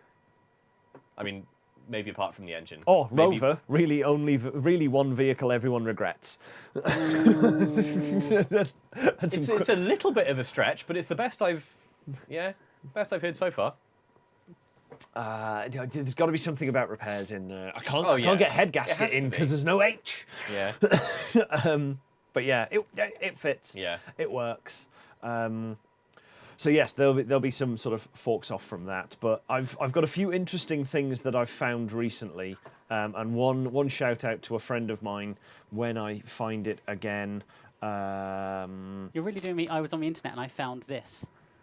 Well, very specifically because 2 years ago, my friend works for a company called Tut Hill Porsche, and they took a new car to Monterey Car Week, and not just a friend, our former neighbour. Yes, our former neighbour literally lived there. Built this, built the Tut Hill GT1, which is a 993 based. Which armpit, White Knight? This is important. A 993 based GT1 series car for the road, and it is an absolute work of art. I'm going to be honest, it's an amazing piece of craft, but I still think it is minging ugly. It's absolutely muntin. No, just it's beautiful.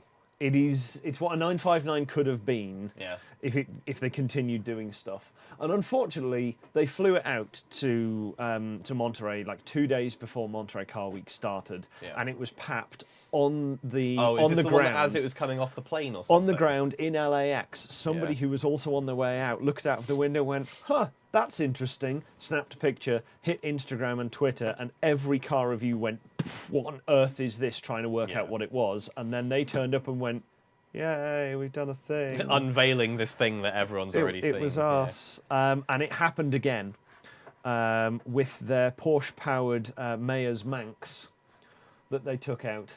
Also an incredible piece of craft. I don't think that is anywhere near as good looking. Don't get me wrong. Okay, I'm glad we agree on something. It's definitely a look. Oh, and absolutely. It's very much built. I mean, the Mayor's Manx, as far as I can tell, was kind of a kit car, Beetle-based buggy. To be fair, my complaint is purely subjective, completely one of taste. I mean, not that I get to have an opinion because I don't have the £1,000,000 one of these things costs. Sorry, I've just noticed the video of Binks trying to climb over the big foam thing. It is very cool. Where is the dead pixel on? Apparently by your right armpit. Oh, hang on. On. I wonder if it's downsampled out on that screen. Maybe you can't see it, but that camera. Quite possibly. I'll be brutally honest. Am I pointing at the pixel now? Yes, I'm pointing at the pixel. It's over there. Oh, actually, no. I think I can see it. Yeah, I think I can see it. It's just above. There. It's just above my thumb there. Yeah. Yeah. It's a great thumb. Hang on. We'll get a thumbnail for the next one. Pointing at your nipple. Yeah. Thumbnail for the next live with the Manx just casually sat behind. Yeah. This is the quality content you all come here for. Yeah, in fact, that camera's had a little bit of a hard life, which is why it's now in an aluminium cage, so it doesn't get beaten up quite as much. So yeah, it doesn't necessarily surprise me that might be the case. I have to rewind a good few minutes now. Jason said, "A boat? I thought you already had a Rover." It is very boaty. Your dad has the boat. No, to be fair, yeah, the bird is more boaty than the Rover. Your dad and I have the boats of our group. Yeah. The SD1 is pretty boaty though. Like I'm not sure if you remember when we were testing like the brakes on it. You did a video. I think it's in the intro. It's in the intro when it's doing this. I think that was on the road out there. I was like 30 mile an hour and I just stamped on the brakes and you can see the front of the car. It doesn't dip like a little bit. It goes woo, it just keeps going. Yes. It's nuts. But yeah, very, very floppy car. I need to fix that. But like the tricky bit is fixing it without making it uncomfortable. Like, how do I make the car not floppy, but without making it, without making it horrible? And I suspect, like, as long as I keep the 15-inch wheels on and, like, the nice tall tyres, honestly, maybe I get away with just renewing the bushings. Like, maybe it is just the bushings are, like, 40-odd years old now, and they're all just, they're all made of pudding. But in the theme of cars which are actually a work of art. Yeah, hit me. Yes, please. I said a minute ago I'm not allowed to have an opinion on the Manx because I'm not poor enough. I'm not poor enough, Jesus. Not rich enough. I am definitely not rich enough to have an opinion on this. But this is absolutely wonderful. Yeah, I cannot possibly imagine how good. And the first time I saw that picture, I went, "It's a beautiful render." Yes. And then discovered that after they released the render, there was one just parked up at Monterey Car Week. Yeah. In the flesh, The part that I found absolutely incredible, I thought it was, so like, don't get me wrong, obviously from here it's a different story. From the front, I thought it was a one-off. I mean, it is a one-off, but it's like I thought it was. I think they're making. I thought it was like an actually purpose-built from the ground-up car, designed to, like, mechanically and packaging-wise, designed to sort of ape the F1, right? That on its own would have been impressive, especially for a run of 5. This is a T50. Yes. It's just a skin on a T50, and consider like one of my favourite interviews I've ever read of a car designer. Was given by, I think it was Bradley Brownell of Radwood fame. I can't remember where he wrote it. I'll have to see if I can find it at some point. But Brad Brownell interviewed Gordon Murray and was asking him a bunch of like just wonderful questions about like the challenges of car design and like what his priorities are and things like that. This was the article that I cribbed. One, the Alpine A110 is the best handling car on the planet.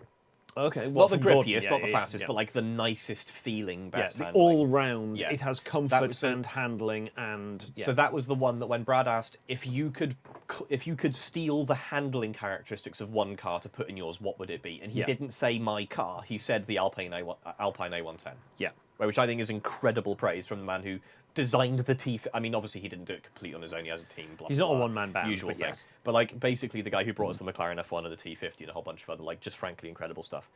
But sorry, I've kind of forgot my train of thought. Anyway, smooth. One of the main things that he came up that he mentioned in that interview was that the art of designing a car. Obviously, you've got the aesthetics, right? Designing a nice looking car is art in and of itself. But the actual like craft, the skill of car design is in packaging. Yes. Can you put a 6-litre V12 and 2 seats and good suspension and good aerodynamics and like aircon and all this stuff, and can you make it like how small can you squeeze that thing in? And for all that he talked about packaging in the T50, I would never have expected that you could take the T50, which I thought of as being incredibly hyper-optimized to be exactly the shape that it is, and make it the shape of an F1. Yeah. It is absolutely stunning what they've managed to do do with that. And don't get me wrong, I know this is like a blank check thing. Yes. The amount of money that was potentially available to do this is the fact bonkers. That there are so many compromises, even with blank checks at times. Yeah. That doesn't look like there were that many compromises. I mean, obviously from the back you have massive diffusers, like the T50 had. Sorry, like the T50 has, and I'm not sure if it has the big ducted fan in the back, because I can't see the same kind of thing. I don't think it does, but and it wouldn't surprise me, because then you wouldn't get the look of the F1 at the rear either. But in order to ape so many factors of the F1, so well, on a body that shouldn't be, and the T50 did already look fairly F1. To be fair, like you could see the lineage in it. Yeah. And I don't know how much of that is like Gordon Murray sat down and wanted to design a new car and he said it has to look like the F1. Yeah. Or did he say I'm going to sit down and design the perfect car, and the F1 was already the perfect car. Yeah. And all that happens, you apply 30 years of technology, and as a result of that technology, a result of the new composites capabilities, a result of the new aerodynamic modelling, you get something that's kind of like basically an F1 but a little bit different. And so I think that may have been a factor. As a nice segue from that into another one that I found, which, in all honesty, I don't hate this. I don't because of what it was and what it is, and basically this is an entire front end bonnet bumper rear end swap. From one car, one make manufacturer to something completely different. So it is by no means a flawless looker. I'm going to say I probably won't like it, but let's roll with it. But and we'll in see. context of, wow, that could have gone a lot worse, that is a Mitsubishi GTO. It looks like he ate a bee. Yeah, kind of, yes. But aping a 430. Yeah. And I got to say, I don't hate it. For random front end swaps I mean, it's not a full front end swap, don't get me wrong, but for trying to make something look like something else. Take two things that don't go together and put them together and have it doesn't actually look. Or the back's a bit bad. iffier. I think to be fair, it's just that Neanderthal jaw of like the bumper protruding. But I mean, that's all GTO. Yeah. That bumper at the back. The only thing they've changed here is the diffuser and the lights across the back. I mean, the GTO sticks The out. GTO sticks out way back. Why doesn't it look like it does? Does it not have the monobrow across the middle or something? I'm not. One sec. Let me find a picture of a GTO. But yeah, I'd be interested to see what you think about everybody who's watching in how that thing went. So this is a later model, granted. Then I'm just going to steal an image from somebody else. Need the countdown theme playing. Oh, that's actually a slightly better image. This is the one. This is one that's for sale on Piston Heads at the moment. But yeah, it has the big so it lump. does. So What this is is- it? as I Why, say, this so is why a- does this get away with it? I think it's because it doesn't have the big. Essentially, what I think it amounts doesn't to have the strip fully across it. an enormous arrow pointing up to it, and I've forgotten where that picture's gone. Too many now. tabs. Yeah. Right. Okay. Hang on. I'm going to get rid of those 4 because that's awkward, and it's going to be. Yeah. There we go. Yeah. It doesn't have. I mean, Yeah. bearing in mind a regular one like my one has all of this across the back, but that's not body color in the middle, so it still has the big Oh right, black thing okay. across. I think I could be wrong now. More I think about, it, but this is a 2nd gen. Yeah, Mine also has a big black splodge in the middle. yeah. And it doesn't have quite as much undercut. I think this might actually, looking at it, have a bit of an aftermarket. That does look like a kit on the sides. Those skirts don't look import standard thing. But let me see if I can find an absolutely bone stock one somewhere. There is. Well done, Jess. There we go. You see how massive that shelf is coming Yeah. off the back? That's. It's there. So how would I never had that reaction to the GTO? Is it just? I mean, maybe it's just something really weird, like the angle that thing was photographed from, or like the size of the lens or something. Okay, Because there we no, go. I get it now, but it still looks worse, even with you having pointed it all out. That's still. It's a lot. I don't get it. It's a lot more void in the middle. That's, Yeah. That's trying to ape something, whereas that's not. And yes, mine doesn't Yeah. have the body color. Mine is light bar all the way across. So I was right. Huh. Good. But yeah, Car design, really, really hard. yeah. It's amazing how just like little things can just completely change how you like view a body shape. But yeah, okay, yeah. Age just said the 2nd gen GTO does have a slightly okay. different rear bumper to it, and the side skirts on that are the Gen 2. Oh, side so they were skirts, standard, yeah. but not from the But same. yeah, that looks that's all Mark 1 right there. But yeah, here is one that went on Cars and Bids Yeah. for sale, and this is almost specifically for Tim in the audience. Right. A Chrysler Sorry, 300C. which Tim? RNC, because Okay. States. Yeah. What's missing from the 4-door saloon Chrysler 300C? A convertible option. Oh Lord.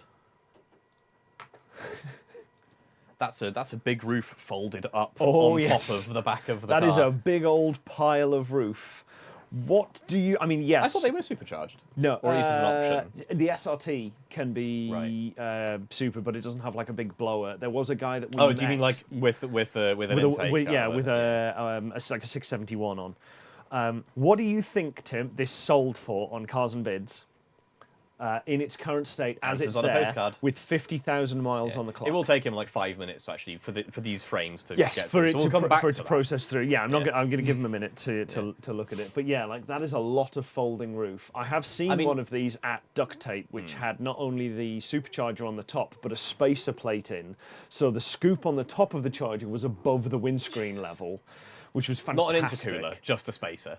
It might have been a water intercooler, but he Okay. wasn't using it as that at the time. Right, the guess has come back, $5,000. $5,000. Okay, let's get some other ones in. I'm going to assume £15 I'm half tank gonna, of petrol I'm just from going to assume Jason. that's 5,000 US. Yeah, I'd assume that 5,000 US. 12k from Tea and Biscuits.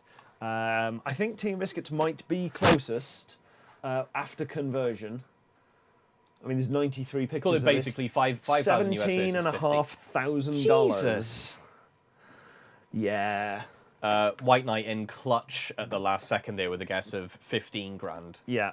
Yeah, it is an SRT8, so it does have the good engine Right. in it. So that's I mean, fair to the enough. extent that any Cadillac engine is good. 6.1 litre V8. I think that's the Hemi, which I'll give. That. I've always found the Hemi marketing a bit weird because like every engine's a Hemi. And it's not Cadillac; it'd be Chrysler Granted. for a Hemi. Don't know. Brain fart. Sorry, I can tell I'm tired. Yeah, 6.1 litre V8, power operated soft top and roll bar. They kept some safety in there. But yeah, just it's a wild conversion To be fair, Tim, something pretty similar is true over here with a handful of exceptions. Like if you build like a proper serious race car, you lose money on it, but it does go up in value. Absolutely, yeah. But yeah, no, for the most part, modifying a car here hurts its value as well. Yeah, outside of like a handful of bits every and pieces single here and there. time there is. You can do unless you're doing something quality of life improvements. Adding something like, I added aircon to this thing. You're like, okay, fair enough. The fact that it currently doesn't run, notwithstanding. Correct, Jason. Yeah. A great engine comes with a chassis that folds in the middle. Yeah.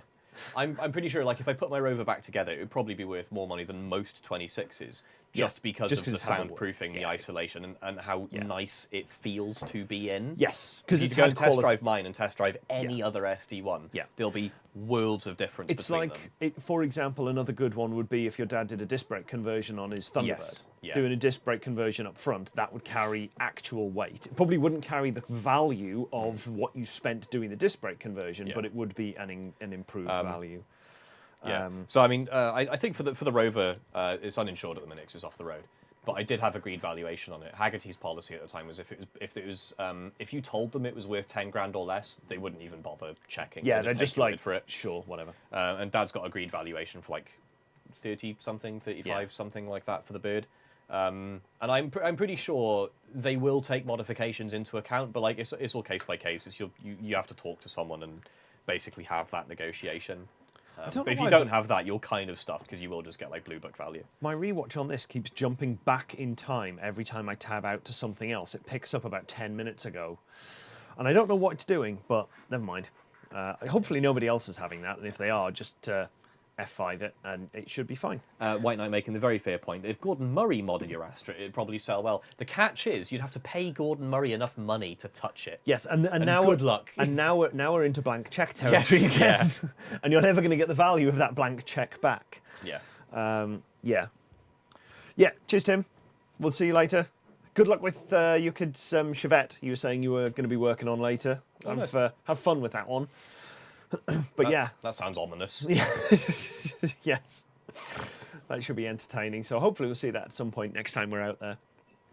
Rustable should be entertaining next week. There's quite a lot of other YouTubey people who've got spots in the creator area, which we also got, so we can send up from that, and we'll have our kind of... It's not going to be much of a projection and like a production of that we will be there. Yeah. It's going to be a very much passive, just like look around and see things as they happen. Saying I'm a useless melt.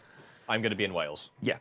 So it's Aidan, Jess, and any other... Yeah, Jess is coming for production value. I'm going because I need a car, and unfortunately anybody else who wants to come has to bring their own car because I refuse to put the seats back in the GTO. And I wouldn't subject anybody sitting in the back of the GTO even for a couple of hours to get up to, well, it's probably an hour and a quarter or so to get up to the British Motor Museum, because it is cramped, particularly sat behind me. Is it as cramped as the TT? Because I did a lap of the Nürburgring in the back of that TT. I had my knees by my ears. It's probably similar to, but it doesn't have a warning label for closing the bonnet might smash your rear window on somebody's skull. Nice. But that said, you might close the window and smash it on the back of somebody's skull. Yeah. So yeah, it's not great. I do need to try a TT again. I need to find somebody with a TT that we can do another episode like we did on the GTO, so I can test it like I have all of the others, like I did with the Skyline one that's coming at some point. I think I did the Civic as well. Just promise me, if you ever do a road test for right, there we go. Okay, that's all I was going to ask for. It was going to be because part of the question is how practical is it? Yeah. You know, you can definitely get. Can you take your 6'12" giant of a friend? Oh, Yolanda's also on Civic. Like, even with the warning, she got hit in the head in the back of the TT that we took apart for this when we took it to the Nürburgring. But yeah, it's just a bigger boot at this point, and it does a very good job because we're going to have to get a mast in there to put the camera on, which is as tall as me lying down, so it's probably going to be poking past my shoulder. But yeah, yes, here's the scary one. Binky's been going quite a long time. Yeah, it's a running joke that Binky's never going to finish. Binky have declared that the last episode they put out a couple of weeks ago is the penultimate episode of Binky. I'm sure they've done that before. said that an episode was the second to last. I don't think they ever formally titled it as the penultimate. They certainly did one where they were putting it together before they took it to the first show, where they were like, next episode we're going to build it and take it somewhere and have it running. And they basically got it just barely running and driving. It's like, next time it'll be finished in inverted commas, shakedown test finished. Yes, you gave me both sets of the GTO seats, which are currently in the shed, and I am going to sell one of them. It's not a very nice thing to call the GTO. No, because neither of those sets are in the GTO. No, I'm being funny. Laugh at me. I need it. But yes, I am going to get rid of one of them because I'm sick of the sight of tripping over them in this. Sick of the sight of them and tripping over them in the shed. Yeah, not ideal. But we are getting, as much as we've taken 2 steps back on the car this weekend by undoing a bunch of loom, we are actually in a better position than we started with regards to the wiring. We've made sure that the ECU isn't going to melt, at least immediately. We do need to find out where this missing connector has gone, and more importantly, if we even need it. Yep. We know we don't need half of it, which is just for context, because obviously you know what you're talking about, and I do. There's a random 4-pin connector on the engine that presumably connects to something on the car, and we can't find the thing on the car that plugs into it, which slightly concerning for trying to run an engine. That might be important. I know the plug has been there. I know it used to have red tape wrapped around it, but 2 of the 4 pins are for the aircon, which so it's entirely those possible. We definitely don't need, Yeah, no. Greg told me that if I started designing my old solder 3D printer, he would drive round and slap me. I feel like a Greg slap would have some heft to it. Pretty fair. Yeah. So yes, this little plug, I know it's been there. I know I've plugged it in repeatedly into that loom.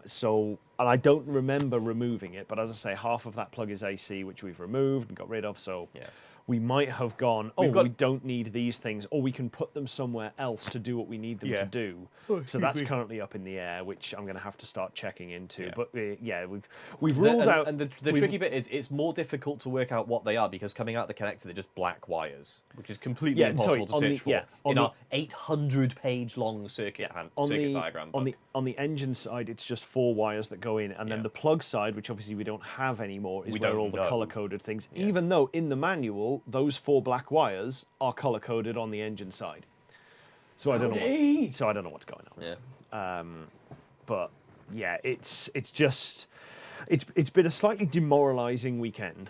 So thank you everybody who's joined the stream in order to try and keep those bolster our spirits. Yeah, I'm not gonna lie. Genuinely, when I sat down here, I was in my head, I was I kind of want to tell the room I need a hug. Yes, yeah, pretty much. I just. It's been one of those weekends.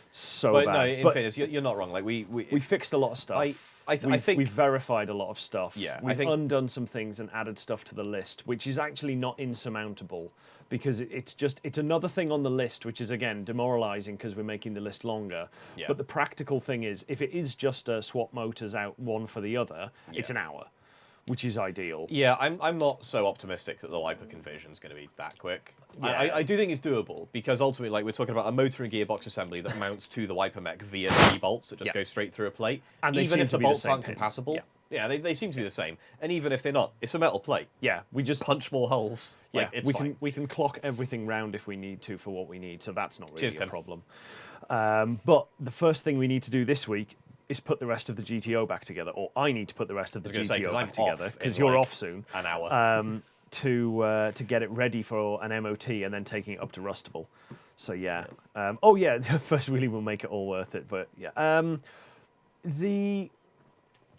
because I saw your question earlier, which I keep meaning to come back to, saying, this is one that Tea and Biscuit said, is are Caterhams worth it? Because it's just it's Lego with not really any fab. And it doesn't have fab, but you can fabricate as much as you want to, and if you do just want the plug and play thing, that includes nothing. Yeah, exactly. If the amount you want to fabricate is nothing, that is an option. And if you want to fabricate more, you can discard parts and do other things, which is the best. You can buy a lesser kit and do more of it yourself. So I think they definitely still have a place in building things. Also, I have to mention that Ron Champion, who wrote this book many, many, many years ago, unfortunately passed away last week. Oh shit! Which is very sad. There were many posts through sort of 7 Spot, which is obviously the the big catering group that I'm in and have invited us up to various bits and pieces. So yeah, it was a real shame. He did manage to get the original car, like that car that's on that book, his original test mule. Yeah. He at least saw it fully rebuilt and on the road and handed off to somebody else as the custodian who will look after it. Nice. So, you know, that's... Okay. And he did do a few shows recently as well, so we got to heartwarming, talk to people, which was really nice. But in terms of our car, I don't actually think the front end of ours axle weight is any lighter or heavier than a front engine Caterham would be, because we have so much more steel in the body, and the passenger compartment is pushed so much further forward. I think so as much as a lot of the engine weight is now over the back, and we've discussed this kind of I'd accept that for one of like the really, times. really light engined ones, like a bike engine one Yes, or a Rover K or something. Yeah, something. I mean, I'm generalising across, you know, your traditional thing. If you had, I don't know, an iron head, iron block 4-cylinder in there from way back, that's like a 1.8 or even a 2 litre, a nice Pinto. Yeah, then maybe it would be a little bit more. But we were kind of measuring up, and we were looking at how much weight there is in the wings and in the bonnet and various other bits. And I think certainly with a full tank of fuel in the front, I think you'd be getting up to a similar kind of axle weight. But the rear end is going to be much heavier generally, because we are like 400 kilos. I was having a think a little while ago about axle weighting and like weight distribution of cars. Now, one of the things that you want a track car to be able to do is rotate. Rotating is not the same as turning. Part of turning is rotating, but they're not the same thing. So like when you turn into a corner, the car, like, you can think of the car as a flywheel, right? It doesn't actually want, even if you take away the fact that it's moving forward and it wants to keep moving forward, you ignore that stuff, you imagine it sitting on the spot on a turntable. The car's behaving like a flywheel. Getting it to start moving requires quite a bit of force applied to it. And the more of your weight is clustered more heavily around the rear axle, the less torque it takes. In mechanics, it's called, not mechanics in that sense, mechanics in the mathematics sense. It's called moment of inertia. Yeah. That's why flywheels have all their mass at the outside, is because that mass then does more effective work. As Aid says, just don't over-rotate. Yeah. But I'm like, okay, so you want the car to rotate easier, so you want more of your weight near the back axle. Obviously, other considerations apply. For cornering G-force, which is like the speed that you can get around any given corner at any given radius, like, you know, you're turning on like a 50-meter radius or whatever. If you're limited by traction, it doesn't matter where your weight is. It cancels out in all the equations. Like, the only thing that ends up mattering is the coefficient of friction of your tire, and effectively like how hard the tires are being pressed into the ground.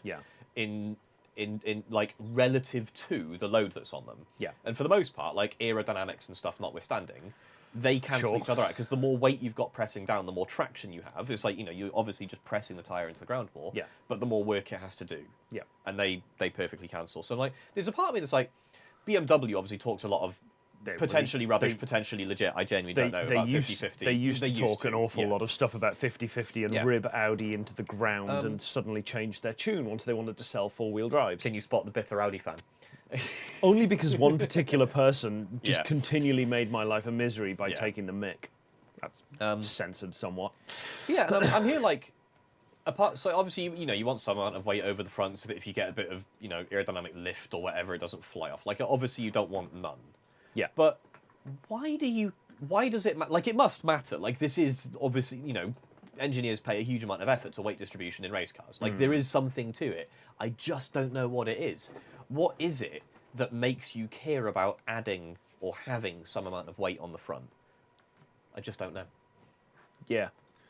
And I hope one day to figure it out. I just don't care enough to like actually bother looking it up, to actually, you know, go into a race car vehicle dynamics textbook. Or anything. Which are easy to get. Like, this stuff is not hard to find out. I'm just really, really lazy. But yeah, no, if anyone knows and wants to just hand me the knowledge on a plate, please do so. That'd be awesome. Yeah, Team Biscuits, the pivot point is on the rear wheel. Yeah, well, that's what I was saying. Is like, if the weight is more clustered, and it would be the same if you had weight hanging out behind them. Like, Porsche's engine being behind the rear wheels hurts their rotatability. Whereas if they're it was trying centered, to throw the engine out. It's just moving it the other way instead of. Yeah. I mean, obviously it's less because it's not as far behind as it would be in the front engine. But like, it's. When I first built when the Golf was first built, which I assisted in, the rear wheels were so easy to lock up because of the bias on them, and that's something we're going to have to work out on this eventually. Yeah, definitely getting the brake bias distribution needs to be. Yeah, and that might be one like you have to pop I've a master cylinder off and put one with a different bore size on to change the relative pressures. Well, we have got the balance bar that we can set, Yeah. lock, and then put into the IVA. A which really is interesting fine. video. I can't remember who it was by. I'll have to dig it out. This is not for you guys. I'm really sorry, but this is a genuine note that I have to make to myself. You can if you want. Yeah, there's a really good video on the limitations of balance bars. Bias bars that I need to dig up because there are actually quite tight limits around how much. Well, the next video that I have to put out on the kit car before the one that we just recorded is today us fixing the brakes. Is us trying to fix the brakes, where we went through the whole brake system, filled it, found where all the leaks are. There were many. Fixed all of the leaks, made it watertight, well, oil tight, fluid tight, whatever you want to call it. Put our foot on the brakes and they did nothing. So I've just had to go and reorder a full new set of master cylinders for the front and rear circuits and the clutch, because at least one of them appears to have rusted, got moisture in it, because it's been sat in there for 6 years since we put those things in. So I can't blame it. We haven't looked after it as well as we probably should have in that respect. And the other brake master cylinder, I think it's the rear one, has no pressure behind it whatsoever and just bubbles. Neither and I think cylinder that's has because any. when we've operated it dry, like idiots, we folded one of the seals over. So I just went, don't care, and I've just ordered all of the recommended. I've got a 0.625 for the fronts, a 0.7 for the rears, and a 0.75 for the clutch, which is just like stock things. They're actually sat outside. That was today's plan. If yesterday's ECU went better. It did not. Yeah. But yeah, so like when you talk about the front or rear tires locking up, right? If your front is really light, you haven't got much weight on the front, and you kind of you put too much braking torque into the front wheels, and they lock up. Well, the answer to that, not that like the layperson is able to do this. We haven't got like. Sorry, A's talking about another broken pixel. Is it that one? Because I can just barely see it. But that you can. But I also now can't see the one that's on my arm. Huh. I can. I don't know why I'm pointing at it. Like the screen's quite small and quite far away. But like but that you can fix by you change your like most production cars have got like a little bias adjuster box connected to the rear suspension. I can so like as the rear suspension unloads, it changes the brake distribution. We're actually not allowed to put ABS on. It is one of the parts of the IVA. They will not allow you to have an ABS system because tuning the ABS to the car. You can put a car that originally had ABS through an IVA with the original ABS system in it, but on something like a kit car or things of that nature, you're not supposed to be putting an ABS system on it because they're so hard to get right, basically. That is a big problematic manufacturer thing to deal with. So as far as I can tell, and from having read through, basically ABS on the kit is an absolute no-no. Whether or not you would potentially want to put on a system after you've put it through the IVA, I guess you could. And whether or not, if you had a system that was off the shelf enough that you could just plug into something to make it work like a traction control system, I don't know. I haven't looked to see if something like that is available. Whether or not they'd be okay with that, I don't know. I'm fairly sure you can do traction control. John's just joined us. Not confident on. Congratulations, John. You have joined us literally 7 minutes before the planned end of the stream. Absolute champion work. So so make sure you go back and watch from the beginning again. But yeah, so like if you're locking up, but if you're locking up one axle first, you can probably change the pressure distribution. If you're the OEM, probably not. If you're just the owner. Or you can change the size of the rotors, right? So if you've got a bigger brake disc, the caliper's further out, you're applying the same force at a longer distance. That's more torque being applied. Or obviously, you can do the inverse. And this is a big part of why front brakes are usually bigger than rears. Because there is, like, the weight transfers to the front. There's more weight there. They can do more braking force. It would be like if I transplanted an ABS system from a Mark III VR into... Actually, I'm not sure if the Mark III's ever had ABS. I could be. But either way, having then gone from the 280mm discs that were on it originally to the 288s, which is fractional but just a different caliper spacer, out to what I have now, which is the 312mm discs with the same 54mm caliper even further out. that would be another way to upset the ABS even further. Yeah. So yeah, the thing with ABS is not the difficulty of getting the sensors and the reluctor rings working. That's dead easy. You can just take a factory hub. Yeah. The really, really difficult part is the interplay it's tuning the between the system kinematics. to know what it's doing. Yeah. The kinematics and the hydraulic side. So you can imagine the computer has to track, okay, like this wheel is decelerating at like 2 miles per hour per tenth of a second faster than the other ones. That means I need to release this much braking torque, and it doesn't calculate it, it's from a lookup table, but it's pre-computed. And you go from like the rotational mass, like treating the wheel as a flywheel. If it's accelerating that much faster, given that it weighs this much and has this mass distribution, it's because it has this much too much torque. And to release this much torque, I have to take this much pressure out of the brake system. And it takes the brake system this long to respond as like the solenoid actuates and dumps the brake system pressure. And it'll take the wheel such an amount of time to re-accelerate based on the traction that's available. Like it's a dark art, basically. Yeah, the stuff that goes and into as much this as it's is just a pre-calculated table, you still have to calculate. You still have to be able to do that with some degree of accuracy through simulations or real-world testing and sensors and stuff like that. It's properly so it stuff. It is pretty bad for that side of things. But yeah, basically you're just as far as I can tell, you are not allowed to try and implement ABS and then put it through the IVA. I could be wrong, but that was the inference that I got from the system. And so. that kind of difficulty around the kinematics of it and everything is actually, I think, on a completely like on the opposite side, is why EVs launch so much harder than ICE cars. Even when they like, I know you got to talk about throttle response and like power bands and everything, and EVs make all their torque from a standstill. Yeah. Even besides that, like if you've got a slipping torque converter or fluid, whatever, anything like that, you still can't match it in an ICE car because when you've got individual wheel sensing, especially if you've got like a 4-wheel drive independent torque vectoring capability in the car, where the car can go, this tire is out accelerating the vehicle by, and it's ahead by like 1/100th of a turn, which it will detect on the reluctor rings. It can back off each individual wheel exactly the right amount, so very, very fast. And that's why EVs are basically unbeatable. It can maintain perfect traction better. And perfect power delivery through that traction. So you can have the car right at the absolute ragged edge of the traction limit. So much more easily than you ever could with an EV. Sorry, with an ICE car, where you've got to open a throttle, you've got to wait for an intake manifold to come up to pressure, you've got to wait for an engine to build there's a lot of buffer between. Exactly, there's a huge amount of like slop in the system. There's milliseconds, I guess, that you can pick up at every stage where something needs something back, rather than just being motor on, motor off. Exactly. It's nice and all of it is, it's not even just like that is a huge factor. It's not even just that it takes longer. It's that the amount of throttle butterfly that you have to add or remove is like just harder to calculate. Yeah, because like with a motor, if you know you have to remove a certain amount of torque, you actually do know concretely you have to take away a certain amount of amps of drive current, and the motor controller can just do that directly. Because these quantities are like 1-to-1 with each other. Torque and current are the same scale. They're perfectly 1-to-1. I mean, minus friction. Yeah, pretty much. But yeah, it's kind of sad that like ICE cars are just in that particular sense, at least, like on that thing, they are just doomed. Yeah. So there is many more things to come in September onwards.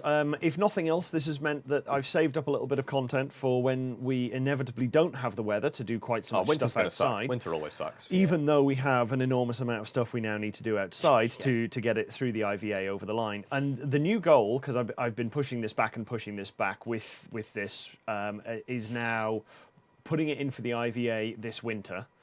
So that hopefully we have entering the queue, or just put it in for the queue earlier than that. So hopefully the IVA is timed for early next year. Sort of like because we were talking about this earlier, but I'm not sure if I remember. Like February-ish for the first test. Ideally February-ish, depending on how long the window is for the retest, so that we can have it redone and through. Kind of anticipating being able to rework it in spring for the retest. Pretty much. So yeah. But thank you, everybody, for joining us. We've had a pretty solid... we've got 11 watching now. I think it was 18 earlier. Yeah, it's just gone back up to 12. Somebody joined us. It'd be John again joining us. Whoever left, I will find or it just refreshed John joining. But we haven't applied for the VIN yet either, but we have a route in for getting that sorted quicker. I genuinely don't know if I can. Maybe. we'll see. But we can find out what we need to do easier. It would be a hell of a thing to walk up to the friends and family desk and go, hello, I need a VIN number. Yes. Oh, I go, what? What's it for? No, a fresh VIN number. Yeah. So yeah, that'll be entertaining, and we'll probably end up doing a video around the process of what you need to do properly. Oof. It depends if we follow the process properly. That's the point. We can find out what the authoritative process is meant to be, and then get it verified with a little bit of feedback. Yeah. So the VIN takes a little bit of. It's like a PIN number or an ATM machine. Yes, yeah, you are entirely correct. Yeah. It's okay. I'll go down to the ATM machine and get you some cash for that aid. As ASAP as possible. Yes, as ASAP as possible. I will do that. I'll turn the TC counter on. Yes, yeah. I think we're up to 4. Which isn't bad. You just email them. 2 minutes. I do. It does bug me that the VIN, the vehicle identification number, isn't numeric. It's alphanumeric. It's alphanumeric. Yeah. It's a code. If it's anything. a vehicle identifier string. Yeah, string. Or just vehicle identifier. Yeah. Like we just call them identifiers in software. We should just do that with cars. VI. Well, VID. maybe if you email them from a DVLA address, I have a VIN? it'll get processed faster. But yeah, thanks everyone for joining us. Don't forget, if you're not already Patreon, you can join us at patreon.com/PedalBox show. Please do. That split is going to be expensive. Yes, it is, and we've had to eat into that a little bit for a few other things like master cylinders and stuff. So yeah, what we need to do actually is wait for the exchange rate to slide back a little bit more favourably than it is to get the best out of it, or just switch the Patreon to pounds. Move everything to pounds. But the only way you can do that is to kick everyone off and then start over again, or run parallels, or it's a bit of a nightmare to deal with. So it's not that handy. But yeah, never mind. You can also buy some merch. I have these actual t-shirts on. Chris is actually in merch. You should for once. I wish I'd taken a picture of Aid's face when I came up this weekend. I arrived TC up on Friday. Arrived on Friday. Said, Aid, amazing news! I brought a PedalBox shirt to wear when we're filming. And a glorious day for Canada, and of course the world. And indeed the world. Yeah. Was it of course indeed? It could be either. Yeah. But yeah, and if you haven't already, there was one guy who joined us earlier who found us just as a result of the stream and then subscribed. So that's fantastic. So people are actually finding the stream who aren't subscribed. YouTube is doing its job and pushing it to people with similar interests. That is absolutely amazing. I bet Sonsel, we immediately went on a tour of like the roof, and he was like, unsubscribe. Yeah, it's like, oh, look at all of this. No. So yeah, look out for what may be some side channels coming up. Probably, again, it'll be in winter once I've got more time not being outside and avoiding being outside in the cold. I have more excuses to sit indoors and do things. And we'll see more of you in the next one, potentially in either a few weeks, sometime in September. You're back over. Our we'll current guess is 2 weeks. Yeah, I don't know if Tech is here in a couple of weeks' time. I don't know. I might be on a boat. I don't know. Depends on the weather. Don't you ever forget. I was going to say, you will Don't have to forget your nautical-themed Pashmina Afghan. And yes, we'll see you on the next one, either on the channel with some produced content or a bit more of a rambling like nonsense. this. Yeah. Thanks very much for watching, guys. We'll see you later.